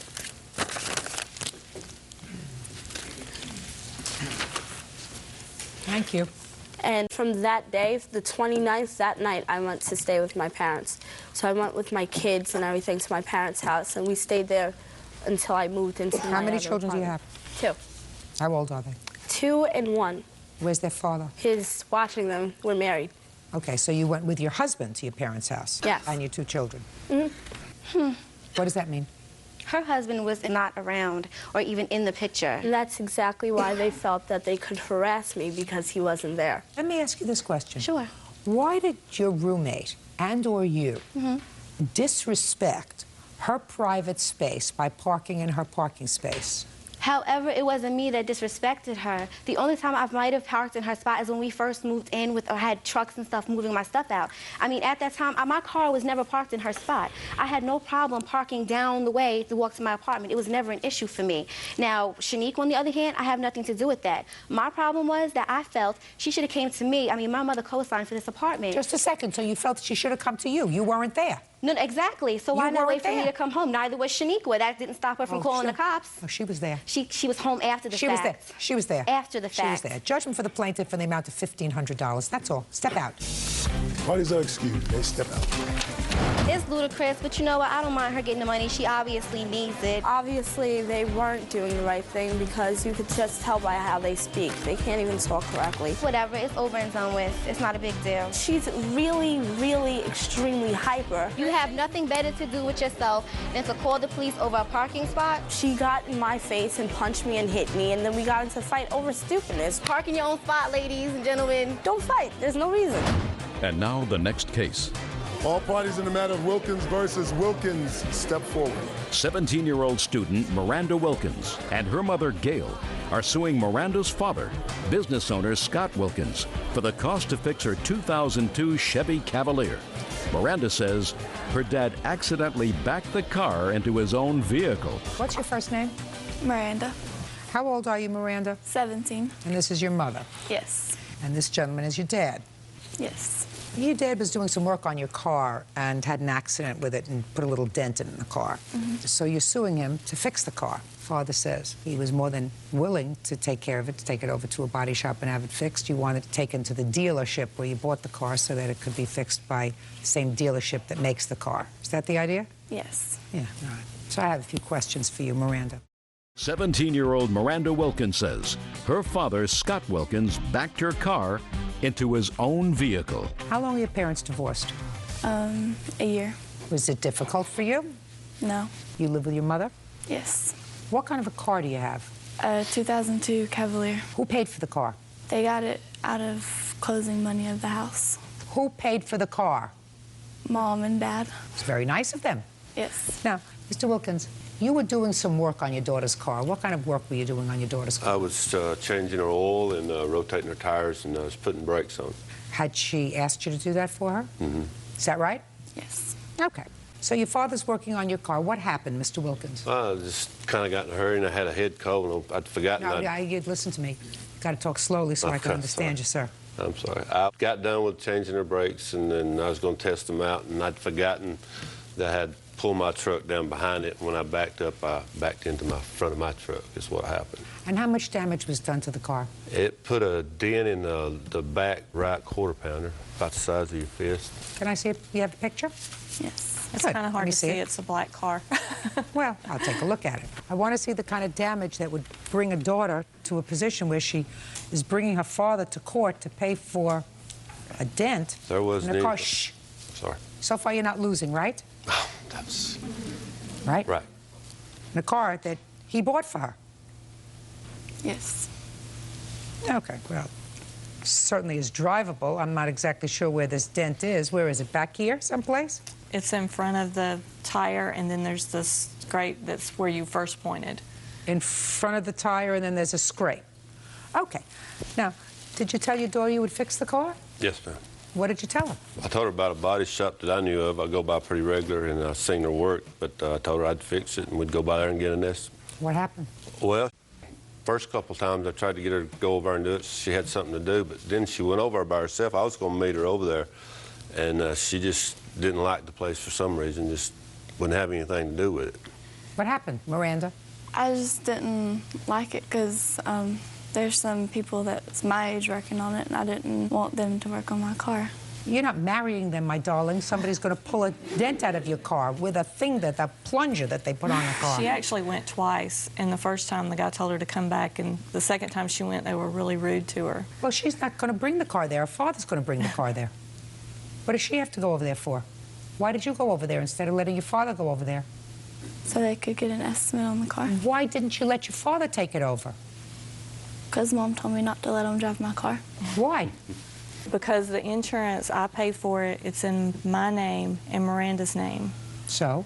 And he had already backed into his truck, and no offense, I know his driving record. I was married to him for 18 years. And Miranda could have just met him over there, and she tried to get him to meet him over there, and when she would call, So why they can't you weren't take the available. car and have it fixed? Just whenever available. Well, let's make a date. Not you and me. Miranda, my dear, listen to me very carefully. Your parents don't get along anymore. They're divorced. Be a smart girl. Don't take sides. Nothing is as black and white as it appears. Do you understand what I'm saying to you? Yes, ma'am.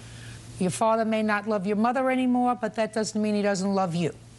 And it's the wrong thing to do to sue him. It's the wrong thing to do to take him to court. It's the wrong thing to do to listen to your mother when she says, don't let your father drive the car. That's malicious. And you shouldn't be involved in that, and you shouldn't put your daughter in that position. Ever. Put a period, move on with your life, and don't visit hostility that you may have through her to him. That's not fair. That's not fair to do to your children.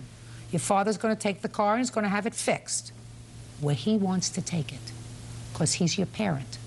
Do you understand, madam? Yes, ma'am. Good. I'm going to do this for you, sir. I'm going to give you 2 weeks from today to fix the car. That's plenty of time, I would think. 2 weeks from today to fix the car. Is that reasonable? Reasonable? Hmm? Yes, ma'am. Have you seen your father since this whole brouhaha? Okay. Just remember, he still loves you, right? Yes, ma'am. Right. And in 2 weeks, he's going to get your car back good as new, and maybe he'll even detail it for you. Give him a hug. Give him a hug. Okay, that's it. Goodbye. Parties are excused. You may step out.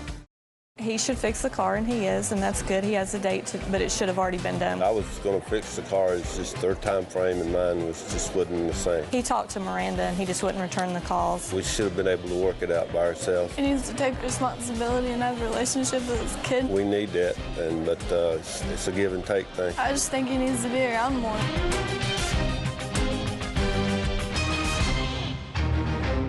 You weren't full-time parenting, so you turned your son over to the defendant. He dumped his son on the caretaker. He was with me 24/7 for the first 4 months. He didn't even come by the visit. Now, does he have the right to take his son back? You picked him up from her home, didn't tell her that you did not plan to return him. Yes. What you did was kidnapping. Judge Judy. What you did was abusive. You removed him from the only family. Marvin Brakefield and his wife Jennifer Jesse claimed child care provider Carolyn Blake falsely accused him of kidnapping his son. Mr. Brakefield, you're coming to court today, a man who, because of circumstances, finds himself in a position of having to care for an infant full-time and have a job. You did it with the help of Miss Blake for almost 2 years. Right. Then you meet this lady, and I gather from your complaint and from her answer that these two ladies did not get along. At first they did when I first brought her over to her Right now, house. it may be the first minute. After that, they did not get along. And within a month of the two of you deciding to make a life together, you remove Cody from Miss Blake's custody and don't tell her that you're not coming back. And expect her, listen to me, sir, and expect her to just say, well, I guess he decided to take the boy himself. There you go. And forget about it. And some 3.5 weeks later, sent her a letter outlining why you took him from her custody. I don't think that's right. So I wasn't sure what her reaction would be, and I didn't want to risk all you have to being do is screamed send her at a and yelled at. telegram.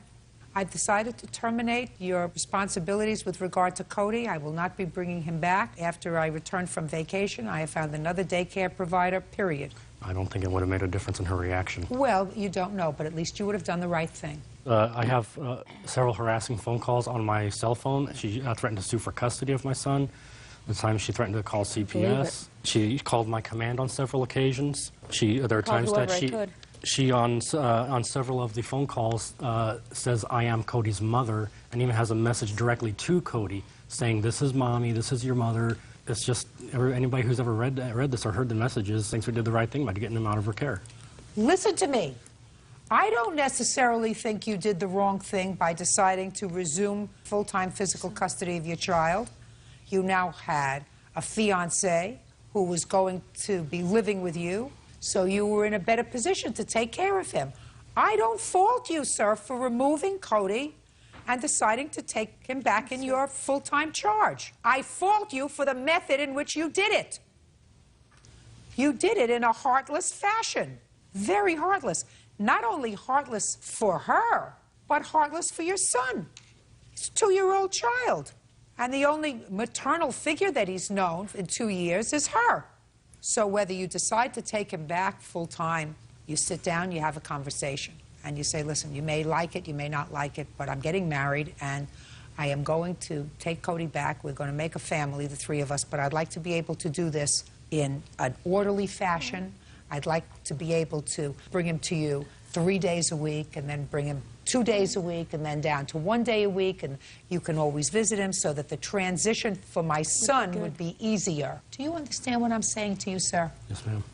If she rejected that, you've at least done the right thing. But you can't do the wrong thing and then come to court and expect me to feel sorry for you because after you did the wrong thing, she called Child Protective Services. What you did was wrong. What you did was abusive to a child who has the only other parent that they know, the one that they're with most of the time, because when you pick him up after work, then he goes to sleep.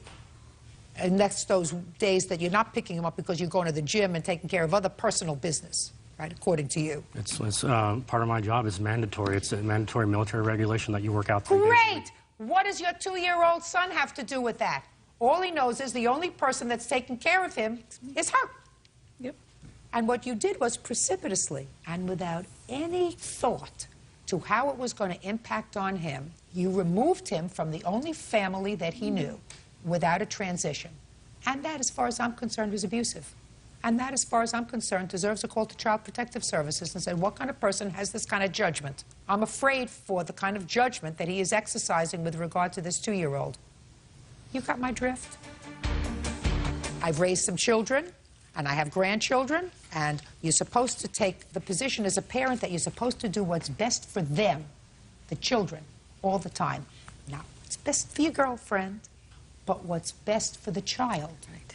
Not even for what's best for her. Right. She's not the issue. You're grown-ups. He's not a grown-up. He's a baby. And you and your first wife put him in a position. You had bad judgment when you picked wife numero uno. I hope that you had better judgment when you picked numero due. I'm not so sure. But you and your first wife, it was your bad judgment picking somebody who wasn't ready to have a family.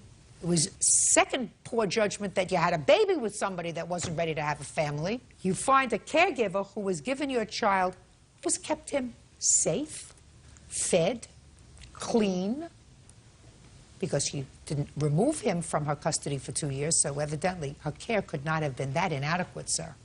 And then when you decide to do it, you do it in a fashion that is not designed to ease the transition. As far as I'm concerned, that's neglectful and very bad judgment. So, did you call Child Protective Services? Yes, you better believe I did. Good for you. Your case is dismissed. Why does that excuse you to step out? He disappeared from his apartment, the child, everything, and just took the baby and left it. The child didn't speak for 3 weeks because he wasn't around me. I have the right to decide who my son's caregiver is, no matter how close he is to that person. They hurt the baby, 120%. She just became overly bonded to him. I would like to see Cody as a regular aunt and uncle would be. She just can't get it out of her head that you're not Cody's mother. I am the child's mother, not biologically, but every other sense I was. Some people just have mental problems and can't differentiate the line between a caregiver and a parent. I raised him for 21 months. He only came once every other week to get him. I took my son home every night except Tuesday and Thursday nights. That's not caring for a child. He didn't pay for diapers. When she took care of Cody, he had a full crib full of clothes. Formula, nothing. He had about 5 cans of formula. He was doing okay. He doesn't have his family anymore. I am Cody's father, and I am his family. I just hope that Cody's going to be better, and if I don't see him now, I'll see him when he's 18, and he'll know everything. Cody's going to do just fine. We've already got a college fund started for him, and he's going to have a great future.